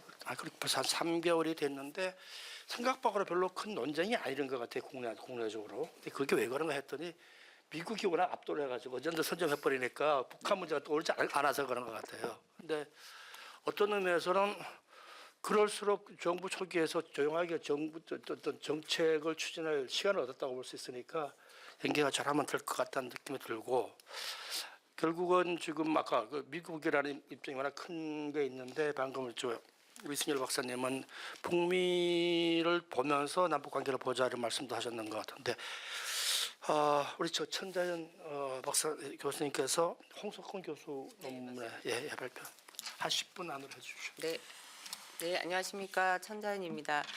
우선 이 패널의 세 분 발표가 굉장히 짜임새 있게 서로 그 상호 보완적이면서도 이제 토론할 만한 이슈들을 많이 끌어내 주셔서 굉장히 재밌게 잘 들어서 감사드리고요. 저는 이제 홍석훈 교수님의 지정 토론자로서 좀 홍 교수님 논문을 좀 더 집중해서 읽었는데, 우선은 이제 발표 시간 때문에 사실 양이 되게 많은데 충분히 말씀을 못 해주셨지만, 제가 지난 한 6개월 신정부 이후에 뭐 대북 정책 같은 것들을 팔로우업을 못 했는데 굉장히 정리가 잘 돼 있습니다. 그래서 이제 필요하시면 꼭 읽어보시면 좋을 것 같다는 생각을 하면서, 저는 결국 이게 전체가 다 그 이야기라는 생각이 들었어요. 그러니까 북한은 단절하고자 하는 의지인 거고, 한국은 연결 혹은 평화에 대한 의지, 그리고 이제 미국은 자국을 지키려는 그 자국 우선주의의 의지라는 이 세 가지 딜레마가 지금 한국이 처해 있는 것이고, 이제 그걸 둘러싼 디테일들을 잘 정리해서 말씀해 주셨는데, 그래서 그와 관련해서 한 세 가지 정도 뭐 코멘트와 질문을 좀 드리자면, 첫 번째는 우리가 갖고 있는 연결 의지가 어떻게 보면 그 연결이나 평화는 그 상대가 응답을 해줘야, 그러니까 반응이나 호응이 있어야 된다라는 가정이 있어야 되는 거잖아요. 근데 지금 이제 워낙 단호하게 북한이 뭐 적대적 교정국이라는 그런 표현들을 쓰면서 대화 채널을 차단한 상황에서 그러니까 물론 이런 교류 제한이 상징적인 액션이 될 수 있는 거는 사실이지만, 이제 실질적인 성과나 뭐 지렛대로는 좀 약해 보여서 이걸 뭔가 현실적으로 작동할 수 있게 할 만한 그 레버리지 혹은 유인책 같은 것들이 필요하지 않을까라는 생각이 좀 들었습니다. 그래서 이 연결 의지를 조건부 혹은 뭐 선별적으로 좀 재선들게 할 필요가 있지 않을까라는 생각을 하면서 들었는데요. 뭐 예를 들면 이건 그냥 제가 그냥 이제 들으면서 했던 생각인데 뭐 군사적 긴장 완화나 뭐 우발 충돌 같은 분야는 이제 최대한 좀 열어두면서 뭐 대규모 경제 협력, 제재 완화 성격의 조치 같은 북한의 비핵, 군축 조치는 또 엄격하게 연동을 시키는 뭐 이제 그런 방식들도 있을 것 같고 엔드 정책에서도 이제 언제 어떤 조건에서 이 일을 실행할 수 있는지 그 교류를 축소할 수 있는지 확대할 것인지에 대한 그런 전략적 END, 엔드 전략으로 업그레이드를 하려면 어떤 원칙이 좀 필요하다고 보시는지 거기에 대해서 좀 질문을 드리고 싶습니다. 그리고 두 번째는요. 이제 일단 그 미국 자국 우선주의 속에서 연결 의지가 과연 누구를 향해 있어야 하는가인데 이제 그동안 주로 북한을 향해 있었죠. 근데 사실 지금 이승열 박사님 발표도 그렇고 북미의 관점에서를 생각해 보면 뭐 그 외에 우리가 생각해 볼 만한 행위자들이 많이 있다고 또 발표에서도 말씀을 해주셨는데 그러니까 한국은 북핵 평화 체제 문제를 다자적 의제로 끌어올려서 국제사회 이슈를 선점하는 이제 그런 구상도 좀 있는 것 같아요. 제가 이해하기로는.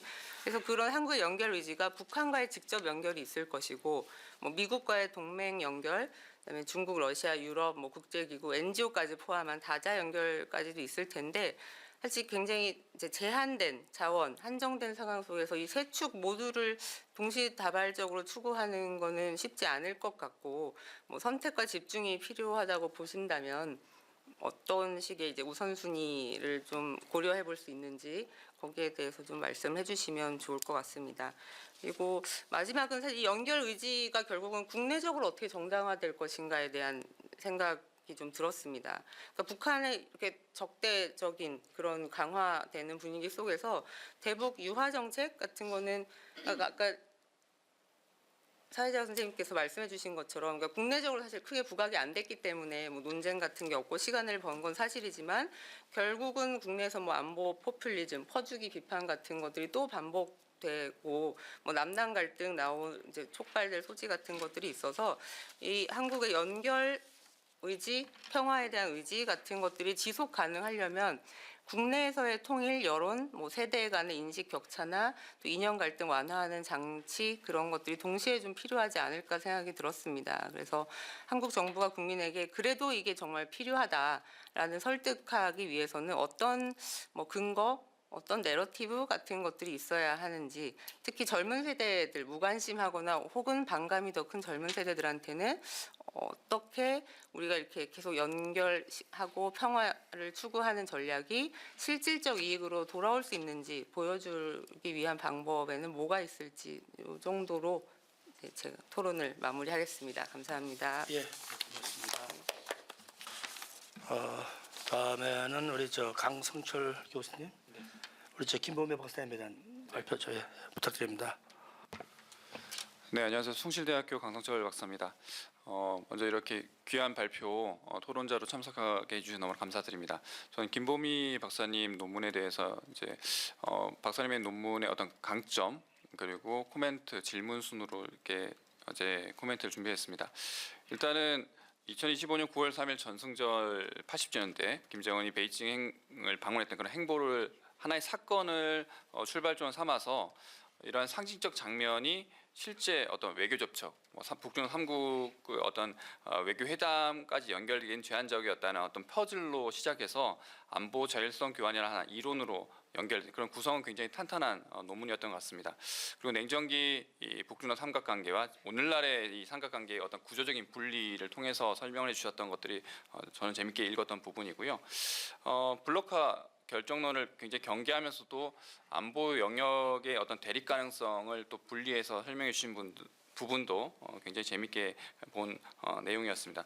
코멘트를 먼저 드리자면은 준동맹 그리고 뭐 전략전대의 작동 메커니즘을 조금 더 명료화할 필요가 있지 않을까라는 생각이 들었습니다. 현재 그 북중러를 어떤 조직적, 제도적 동맹이 아니라 유동적이고 기능적인 어떤 협력으로 본다면은 그 기능을 몇 개의 하위 범주로 쪼갤 수 있다고 저는 생각을 했었습니다. 예를 들면 뭐 제재를 회피하거나 군사 협력 기술, 뭐 외교적인 상호 후원, 파이브 아이즈와 같은 어떤 위기 시의 어떤 정보 공유 이런 것들을 하위 범위로 쪼갤 수 있을 것 같은데 각각의 어떤 비용 부담 주체나 뭐 편익 귀속 이런 것들을 비교한다면 어떤 논지가 조금 더 또렷해지지 않을까. 특히 북중 관계에 있어서 이 구조적 비대칭성을 전제로 할 때 누가 레버리지를 갖는가가 좀 핵심 쟁점인 것 같은데 이 부분이 조금 더 전면적으로 부각되면 좋겠다는 생각을 했고요.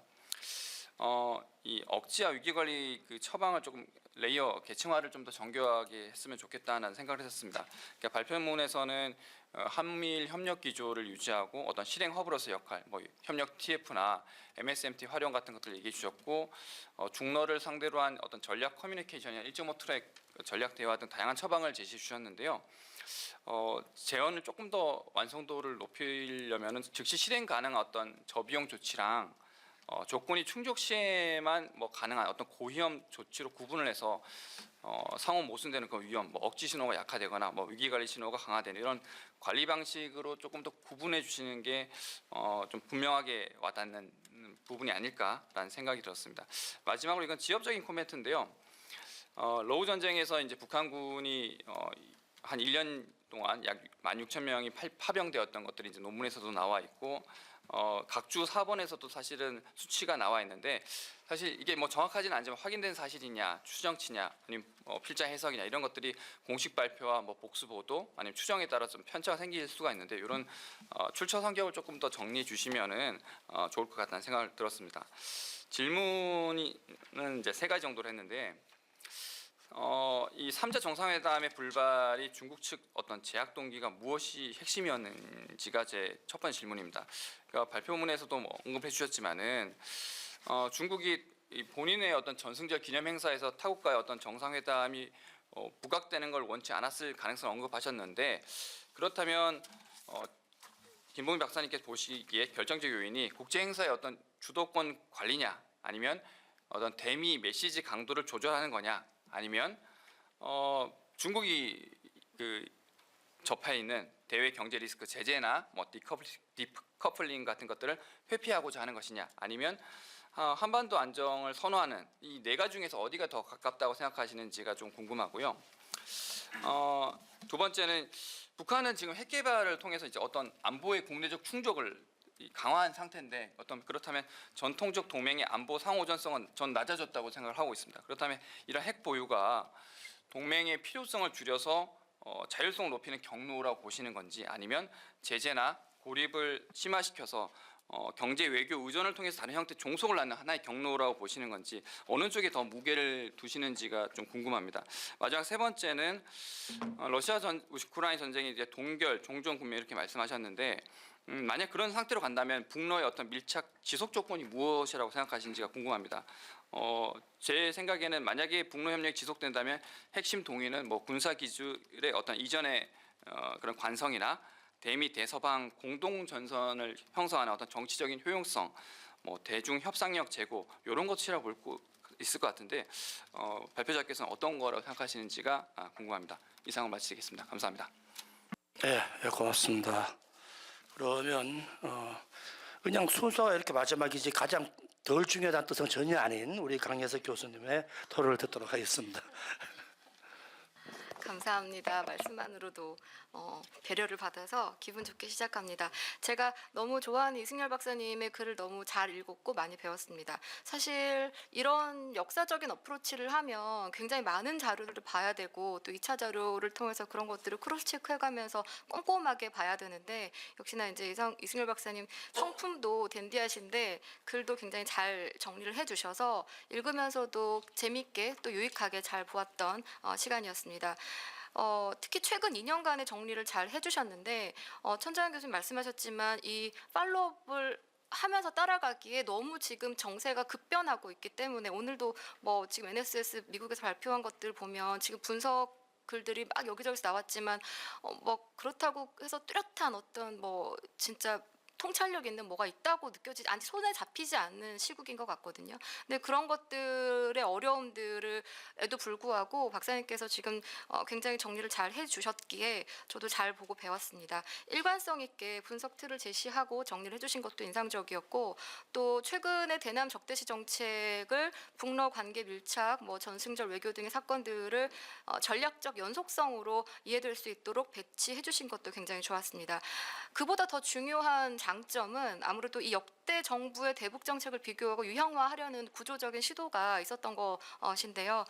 박정희 노태우 정부는 국제정세 변화에서 남북관계 변화로 또 김대중 문재인 정부는 남북관계 개선을 시도하고 국제정세를 반영했다는 도식을 통해서 정권의 성격에 따라서 접근 방식이 차별화된다는 주장을 하심으로써 정책적 함의가 분명히 일정하게 있었던 것으로 볼 수 있다고 말씀드릴 수 있을 것 같습니다.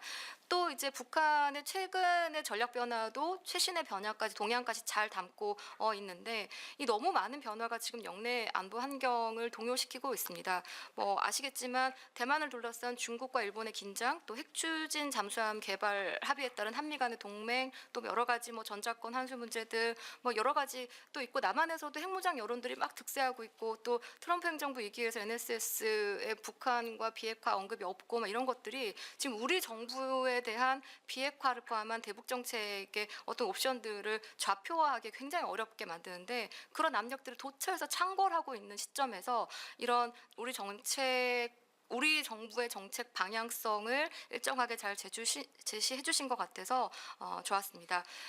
결국에는 이승열 박사님의 원고는 결국에 이 선 국제 정치 후 남북 관계일 수밖에 없다는 현실적인 그 평가와 의견을 가지고 계신데 가독성도 좋고 많은 내용이 풍부하게 잘 정리되어 있다는 점 다시 한번 말씀드리면서 이 작업의 완결성과 그리고 이것이 좀 더 정책적 함의를 그 실질적으로 포함할 수 있도록 의견을 몇 가지 정리해 봤는데요.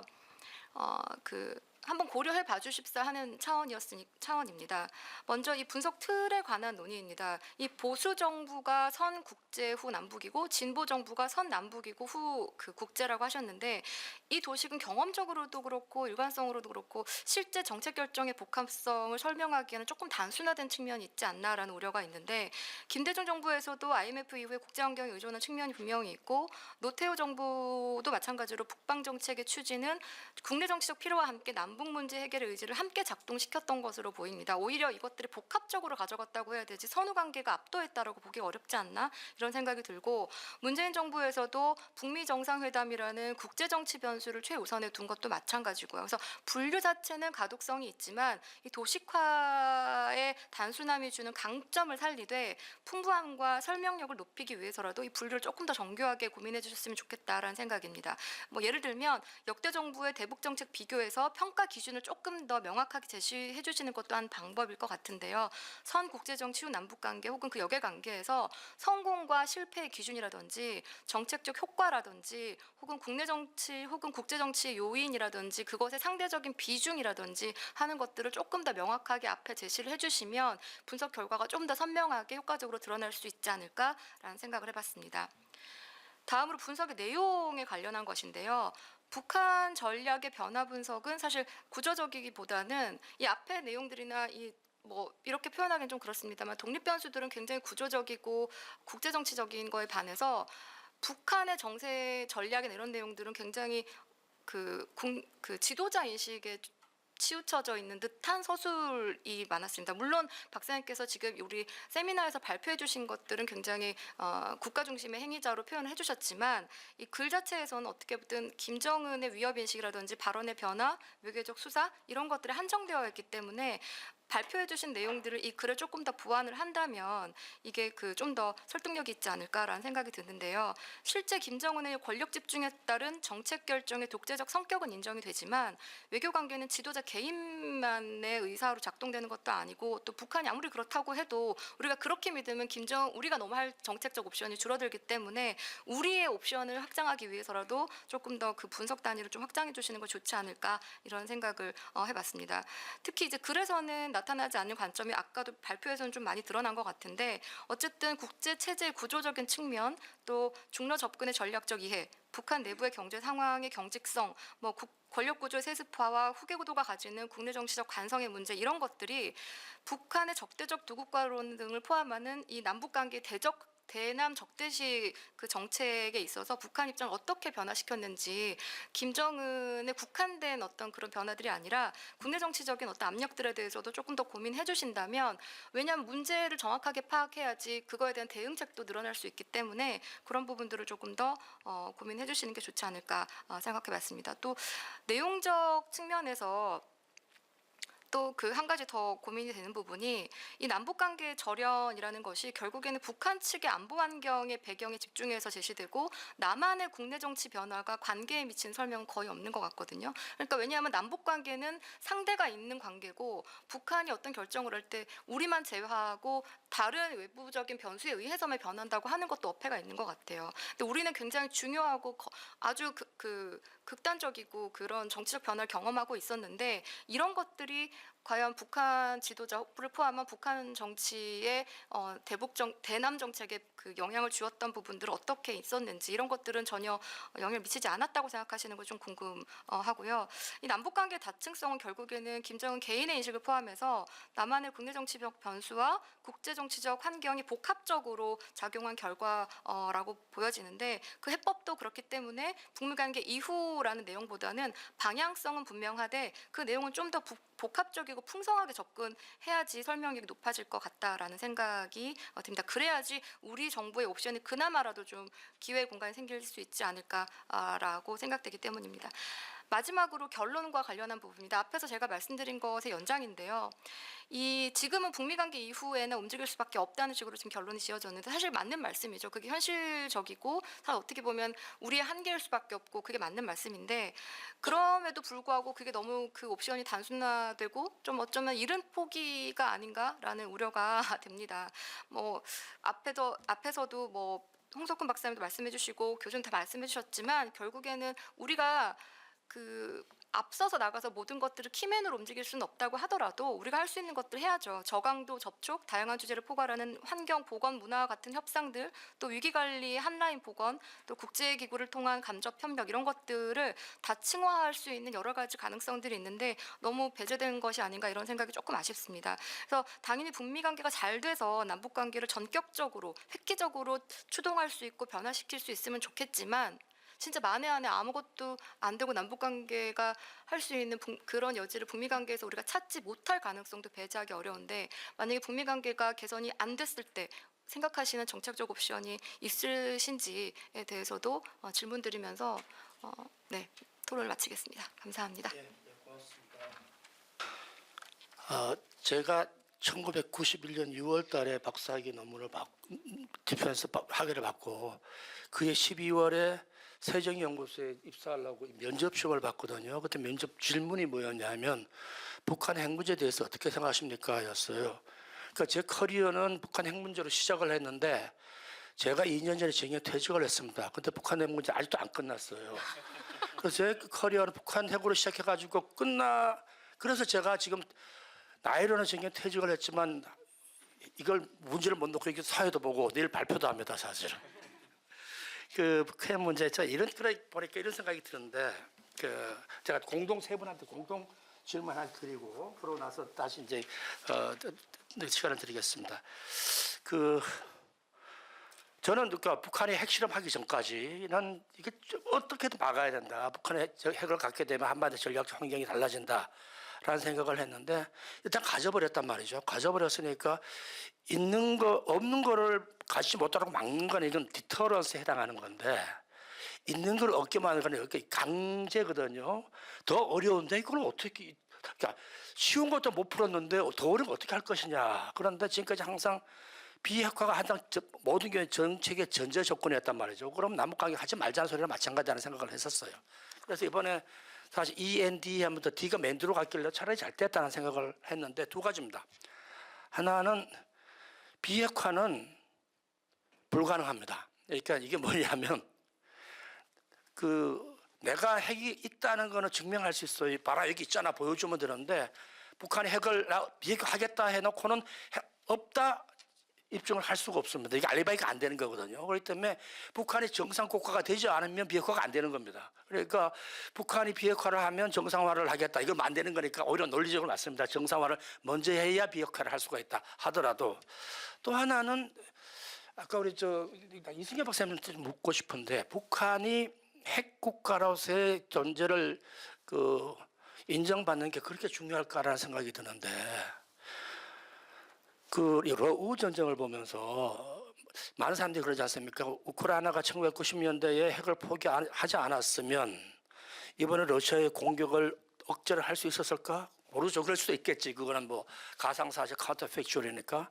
그런데 확실한 거는 러시아가 핵무기를 갖고도 비핵 국가인 우크라이나 쉽게 못 이기고 있다는 사실이죠. 다시 말해가지고 핵무기의 공격적 효용은 없다라는 게 드러났어요. 왜냐하면 쓸 수가 없으니까. 저는 맨날 핵무기는 쓸 수가 없다. 그렇기 때문에 정치적으로 쓸모가 없다. 나 쓰겠다고 해갖고 너 죽이려고 그러는데 모습 뻔히 아는데 누가 겁먹겠습니까? 그러니까 군사적으로 불용이고 정치적 무용이다라고 생각을 했거든요. 그럼 유일한 효용이 뭐냐? 억지다, 디터런스다 라고만 생각을 했는데 이거는 좀 조심스럽게 했는데요. 왜 소위 윤석열 대통령의 외환론에 있지 않습니까? 그죠? 뭐 북한에 좀 도발 이게 뭐냐 북한 핵무기가 있어도 이게 억지 효과도 없다는 소리랑 마찬가지예요. 저강도 효과는. 그러면 북한이 그렇게 핵을 가는 비용을 치르고 만들어가지고 계속 지금 기임을 치고 있는데 뭐 하려고? 그러니까 저는 오히려 아예 핵은 아예 무시해버리고 들어가는 게 낫지 않을까 생각이 있는지 없는지 그렇고 단 방법이 아닐까라는 생각을 해봤습니다. 그래서 그리고 또 그 주장을 얼마 전에 무슨 인터넷 칼럼을 쓰면서 같이 했던 게 뭐냐면 우리 이정명 정부에서 상당히 전향적인 대북 정책을 하면서 이게 야당 쪽에서 뭔가 정치 공작을 받지 않을까라고 은근히 걱정을 했었는데 생각보다 조용히 넘어갔어요. 그죠? 그런데 그때 이제 걱정했던 게 아까 순서의 문제. 비핵화를 하지 않았는데 풀어주면 이게 우리가 대북을 내버리지 없어지지 않냐. 그건 논리적 아니라는 이야기를 했고. 그러면 또 해야 되는 게 꼭 뭐냐 하는 건데 지금 미국의 문제거든요. 저는 미국이 동맹이긴 하지만 파워 폴티스 강권 외교를 하고 있다고 생각을 해요. 그런데 우리나라가 가장 취약하죠. 우리 동맹국 취약 압력에 미국에 대한 의존이 높으면 높을수록 압력이 취약한 게 이거 정치의 논리인데 동맹국으로서 더 취약하다 보니까 한국, 일본, 유럽이 투자하라고 지금 강요를 받지 않습니까? 우리나라는 남북 관계가 나쁘면 나쁠수록 미국에 대한 의존도가 높아질 수밖에 없어요.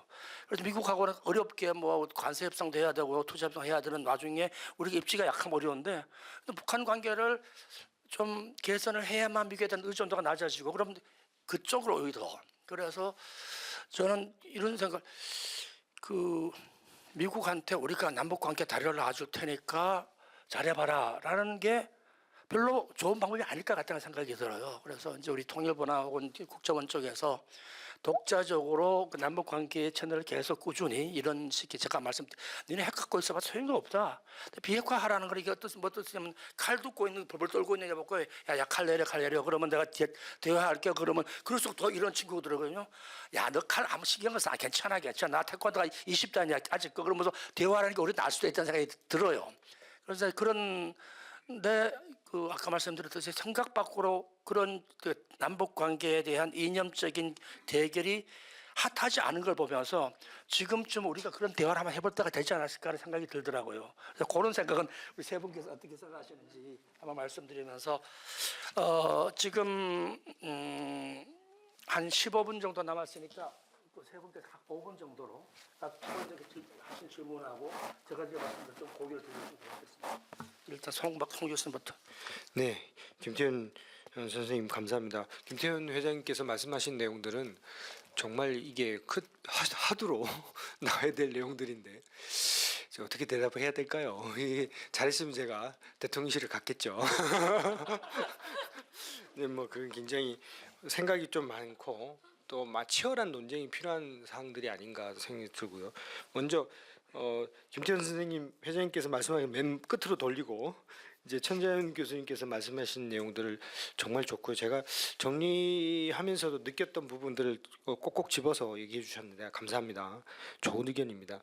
제가 결국은 첫 번째 이 연결 의지가 강한데 평화 의지도 강하고 제가 말씀드렸지만 평화 체제 구축이라는 것은 평화 협정부터 시작하는 건데 사실 이 길이 참 쉽지 않은 길입니다. 또 제가 과거 연구기관에 있으면서 연구했을 때 평화협정은 또 평화를 담보하느냐, 이게 또 큰 또 아젠다였습니다. 그러나 우리는 평화협정까지도 가지 못했기 때문에 아직 이거는 해야 되지 않느냐는 생각을 많이 하고 있습니다만은, 이제는 과거가 더 아까 이승률 박사님께서도 얘기했었지만 더 복잡한 구조 속에서 우리가 그냥 뭐 이렇게 아젠다로 끌어올리는 것도 중요하지만 촘촘한 계획 없이는 사실 의미 없는 일이 될 수도 있고, 아니면 이룰 수도 없는 일이 될 수도 있다 하는 생각이 들어서 저희가 할 수 있는 방안은 뭐냐, 결국은 뭐 물론 미국의 도움이 가장 필요하죠. 저도 이승률 박사님 의견에 100% 동의합니다.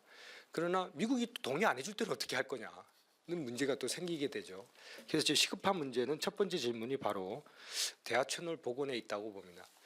대하천을은 분명히 우리가 가동할 수 있는 것들이 있다. 아까 말씀하신 것처럼 북한이 니즈가 있다면 나오겠죠. 자기들도 뭔가 무조건 문을 닫고 있지는 않을 겁니다. 그러나 분명히 틈은 있고, 저희가 그 암흑한 시절에 7.4 공동성명을 끌어냈던 시기도 있었는데 지금은 그때보다는 그래도 좀 낫지 않느냐, 그렇게 본다면 뭐 전혀 대화 채널이 없는 건 아니겠죠. 그러나 거기에는 이제 전략적인 사고가 필요하다는 겁니다.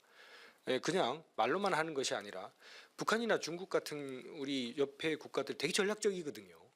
근데 우리는 과연 그렇게 전략적인 사고를 해왔느냐는 것입니다.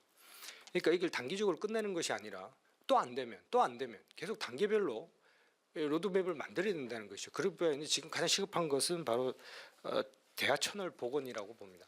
협상하지 않더라도 대화는 해야 된다. 이게 미국의 입장이긴 하지만 결국 우리도 이런 과정 속에서 구체적인 전략을 만들어 나갈 필요가 있고, 또 담대한 구상, 또 내지는 비핵 개방 3천, 뭐 과거에 우리가 알아본 거가 아니죠. 그러나 북한이 받지 않기 때문에 문제를, 우리가 쌀을 주지 않겠다는 것도 아니잖아요. 근데 안 받는 거죠. 이런 부분들을 사실 우리는 이렇게 자꾸 우리가 뭐 그냥 희망 고문하는 것이 아니라 실질적으로 어떻게 구조적으로 엮어 나갈 것이냐. 우리 라인도 굉장히 있거든요. 이 라인들을 활용할 필요가 있다는 생각이 들고요.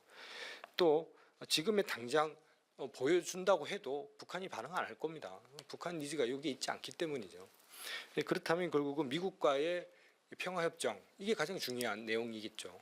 그러기 위해서는 또 주한미군 철수 문제라든지 유엔사 해체, 여러 가지 시급한 내용들, 그들의 요구 사항들이잖아요. 그러니까 우리 진짜 그걸 심각하게 대응하고 있느냐, 이 전략적으로 생각해야지 뭐 주고 뭐 받고 이런 단순한 내용이 아니라는 것입니다. 또 두 번째, 북미 관계, 평화협정, 다자협력, 뭐 여러 가지 동시다발인데 선택과 집중 필요하다. 우리가 안 한 게 아니잖아요. 다 해왔습니다. 근데 일단 먼저 정치인들이 됐든 우리 연구자들이 됐든 반성해야 된다는 겁니다. 북한의 핵 개발을 우리가 막지 못했고, 그러면 핵 개발을 못 막았으면, 그다음 아까 저기 김태현 선생님께서도 얘기한 것처럼 비핵화 억지도 힘든데 비핵화까지 다 한꺼번에 할 수 있는 방안들은 참 쉽지 않다는 겁니다. 그래서 이런 부분들은 선택과 니즈에 본다면, 선택과 집중해서 본다면 일단 대화 채널 복원이 시급하고, 또 우리가 뭔가 국내적으로도 아까 연결해서 국내 정치적으로도 바로 이 아젠다를 끌어내야 되는데, 지금 뭐 미국의 관세 전략에 우리가 뭐 매몰되어 있고, 또 국내 문제도 굉장히 매몰되어 있기 때문에 남북 문제를 좀 할 여력이 없다는 게 대부분 저희 언론의 생각인 것 같고, 우리도 마찬가지입니다. 미국도 중동 문제, 러시아 문제, 우크라이나 문제 지금 다 골치 아픈데 한국까지 이 생각이 가겠냐는 것이죠. 이런 상황 속에서 우리는 어떻게든 환기가 필요하고, 그러기 위해서는 이념 장치들의 완화라든지 MZ 세대 뭐 실질적인 것들 얘기하겠지만, 사실 우리가 교육이 좀 부족한 것 같아요. 이 초중고 시절부터 실제로 우리를 정확하게 판단하고 우리가 나가야 될 그랜드 스트래티지가 없다. 이게 가장 큰 문제인 것 같습니다. 그래서 저는 뭐 외교정책 하면서 늘 하는 거지만, 결국 우리가 제대로 된 그랜드 스트래티지를 시간이 걸리더라도 지금부터 여야가 됐든 합의를 해서, 결국은 한반도 우리가 예전에 민족 공동체 방안이 여야의 합의에서 만들어졌기 때문에 지금 합의가 되지 않기 때문에 깰 수도 없는 문제 아니겠습니까? 그러니까 이런 것들이 정치적으로 담보되지 않는다면 서로가 희생이 없이는, 희생이라 말하면 좀 죄송한데 아무튼 서로가 양보와 협력 없이는 이 대북 문제뿐만 아니라 외교 정책에 있어서도 이런 굴곡과 미래 가능성 예측은 더 어려워진다. 예측 가능이 더 어려운 나라가 될 수밖에 없다는 것입니다. 그래서 결국 전략적이라 다 좋은 건 아닙니다만은 우리가 어느 정도 전략적 사고를 가질 필요가 마지막 제가 잠깐 말씀드리자면 비핵화 문제 이게 바로 NPT 체제하고도 연결돼 있는데요. 그러면 우리가 북한의 핵을 인정한다고 한다면 또 우리는 또 그에 대한 방비는 뭔가 저는 늘 그게 고민이 됩니다. 그럼 이러면 인도 파키스탄 케이스로 가자는 건가? 아니면 그냥 그냥 아무 상관없이 하자는 건가? 근데 여기에 대해서 또 미국이 이걸 용납 안 할 것 같아요. 제 생각에. 왜냐하면은 자기네들이 이 NPT 체제로 고수하고 있는데 우리 북한의 핵을 인정해야 된다면 우리 핵도 가지려고 할 것이고 또 대만도 핵을 가지려고 할 것이고 일본도 핵을 가지려고 할 텐데 이런 걸 우리가 과연 국제의 규범 속에서 우리가 어떻게 이걸 깨고 나갈 수 있나 이것도 참 문제가 있습니다. 그래서 저도 답을 해드리면 좋을 텐데 제 속으로는 여러 가지 생각이 있지만 김태현 선생님 말 진짜 이게 화두를 던져서 좀 이렇게 디베이트를 할 필요가 있다는 것입니다. 그래서 이게 공론화하고 또 이슈화하는 것이 지금의 정부가 할 수 있는 가장 중요한 사항들이 아닌가 끄집어내서 좀 그런 사항들 우리 미래가 달려 있기 때문입니다. 그래서 그런 부분들 좀 관심을 가지줍사 하는 생각에서 마지막 말씀드리겠습니다. 네, 이상입니다. 네. 오늘 대체 무슨 일이 일어나는지 아침부터 굉장히 멘붕이 심하게 왔었는데 이제 조금 정리가 되는 것 같기도 하고 너무 와서 생각보다 너무 좋은 발표 제가 들으면서 저도 많이 생각을 리프레시하게 됐던 것 같습니다.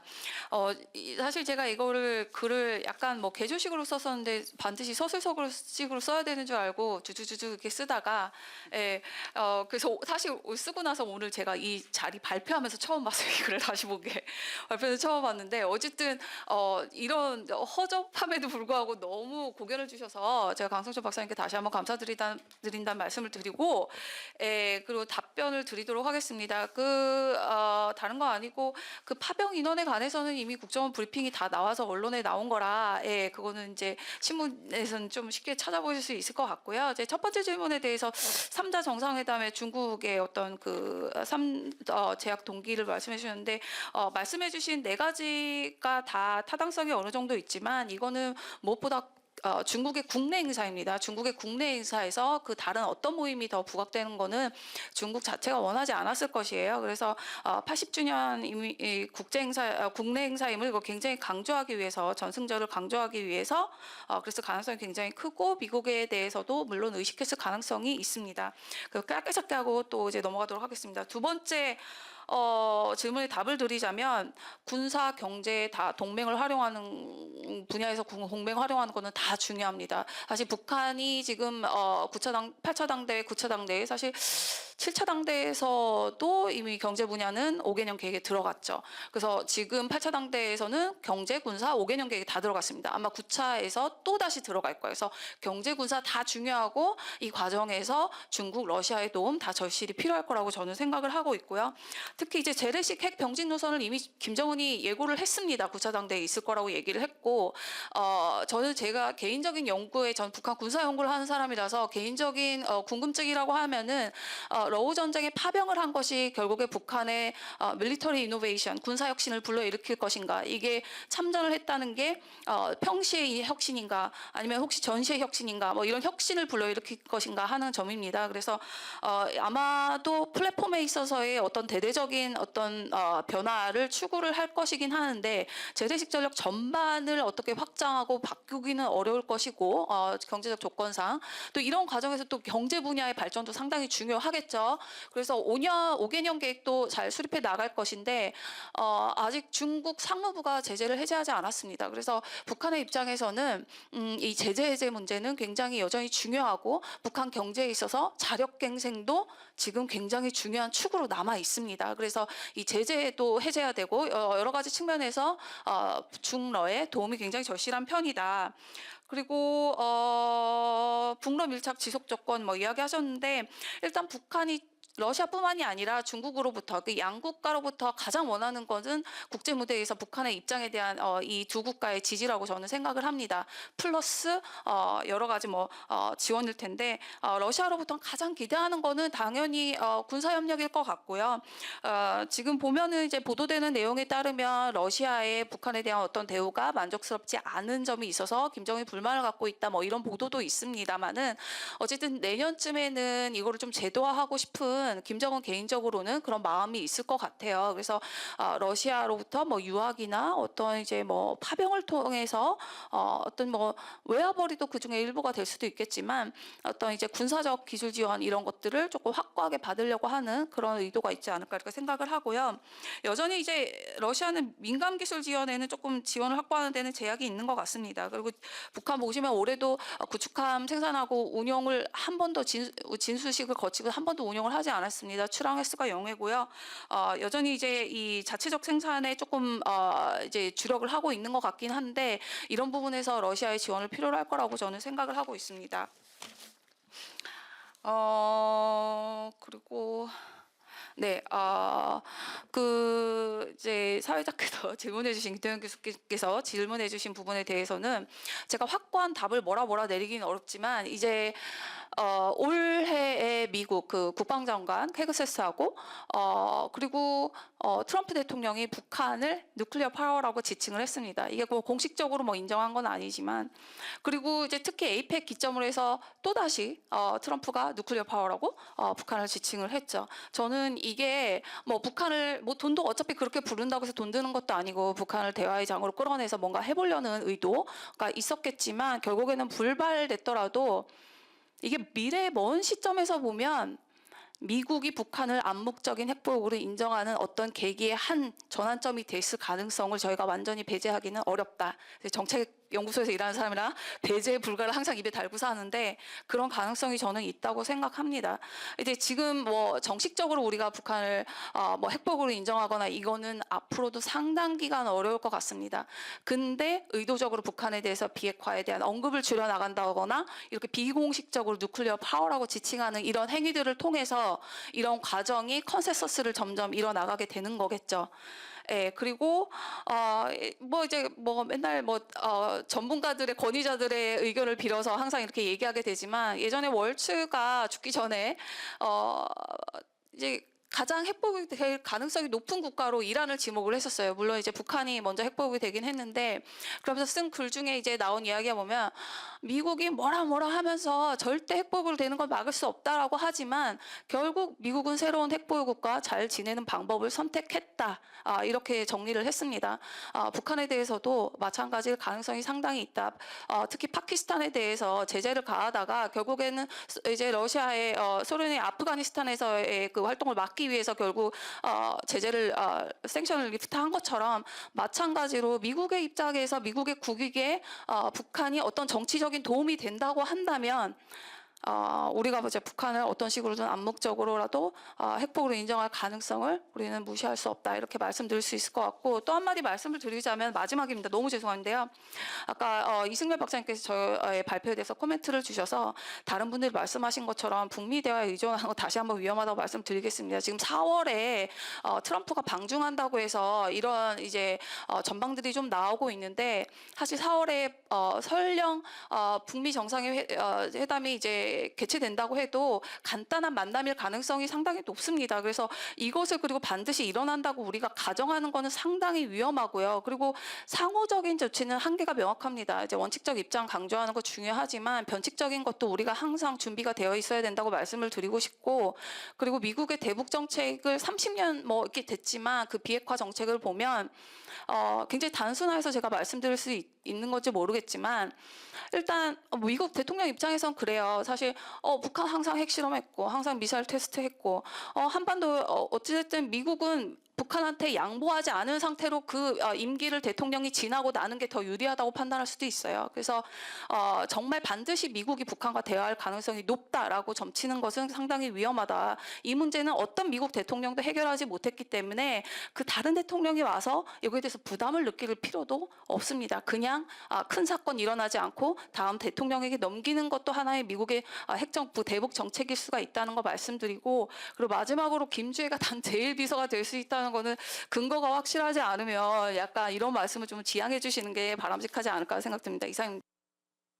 자, 우리 이승열 박사님께서 대미를 장식해 주시죠. 네, 일단 우리 강혜석 박사님 너무 고맙습니다. 이렇게 발표문을 이렇게 칭찬드리기는 처음이라 감사드리고 지적해 주셨던 내용들은 제가 연구하면서 더 이제 깊이 있게 하고 그 뭐 시간이 제한되어 있으니까 맨 마지막에 우리 강혜석 변호사님이 북미 관계, 북미 회담 이제 방금 이제 우리 김보희 박사가 얘기한 것처럼 북미 협상이 잘 안 됐을 때 우리의 또 다른 초이스가 뭐냐, 우리의 대안이 뭐냐라는 부분에 대해서 굉장히 의미가 있는 질의라서 거기에 대한 답변을 하고 그다음 우리 저 사회자 교수님께서 그 핵국가로서 뭐 과연 정말 이 비핵화 문제에 대해서 지금 공동 질문해 주신 거 거기에 대해서 제가 답변하면서 이제 마무리하겠습니다. 저는 이게 뭐 어차피 뭐 우리 연구자들이 자기 생각을 얘기하는 거지 정답을 얘기하는 게 아니잖아요, 그렇죠? 그러니까 그 어떤 얘기든지 그 이야기할 수 있는 자유는 좀 있어야 됩니다. 그래야 그 지향이다 아니다는 학술 대회에서는 그 여러 가지 다양한 초이스에 대해서 우리가 논의할 수 있어야 되기 때문에 그걸 좀 참고해 주는데 저는 지금 미국이 아까 우리 김보희 박사님 방금 얘기한 대로 북한을 핵국가라고 얘기를 하고 물론 이제 레토릭이겠지만 두 번째 이번에 NSS에서 북한의 비핵화를 이제 빼고 뭐 이런 부분들을 좀 변화를 보면 북한을 바라보는 미국 행정부의 시선이 과연 북한을 바라보고 있는 걸까 아니면 북한 넘어 있는 중국을 바라보고 있는 걸까라는 생각을 좀 해볼 필요가 있습니다. 그러니까 최근에 이제 러시아 학회에서 이제 많이 얘기하는 게 뭐냐면은 역키신저 전략이라는 얘기를 많이 해요. 뭐냐면 왜 그 유럽과의 전통적인 관계를 훼손하면서까지 트럼프는 러시아와의 협상을 러시아 측면에서 이제 고려해서 할까? 그게 이제 러시아를 중국으로부터 떼내려고 한다는 겁니다. 그게 이제 역키신저 전략이라고 이제 학회에서는 이제 강조를 많이 하더라고요. 그러니까 그러면 지금 북한이 러시아와 중국으로부터 전략적 지위를 인정받고 북한의 최대 관심사는 아마 그 경제적 문제일 거예요. 자, 그러면 그 트럼프 입장에서는 북한을 중국으로부터 떼내는 데 더 관심이 있을 수가 있어요. 그러면 비핵화에 대해서 그렇게 고집을 안 할 가능성도 있다고요. 그러니까 북미 협상이 우리가 생각한 대로 트럼프가 다시 절대적 비핵화 이게 절대적이야라고 이렇게 협상할 거라면 차라리 협상을 안 하는 게 낫죠. 왜냐하면 이미 북한은 여러 가지 단계 밝혔으니까.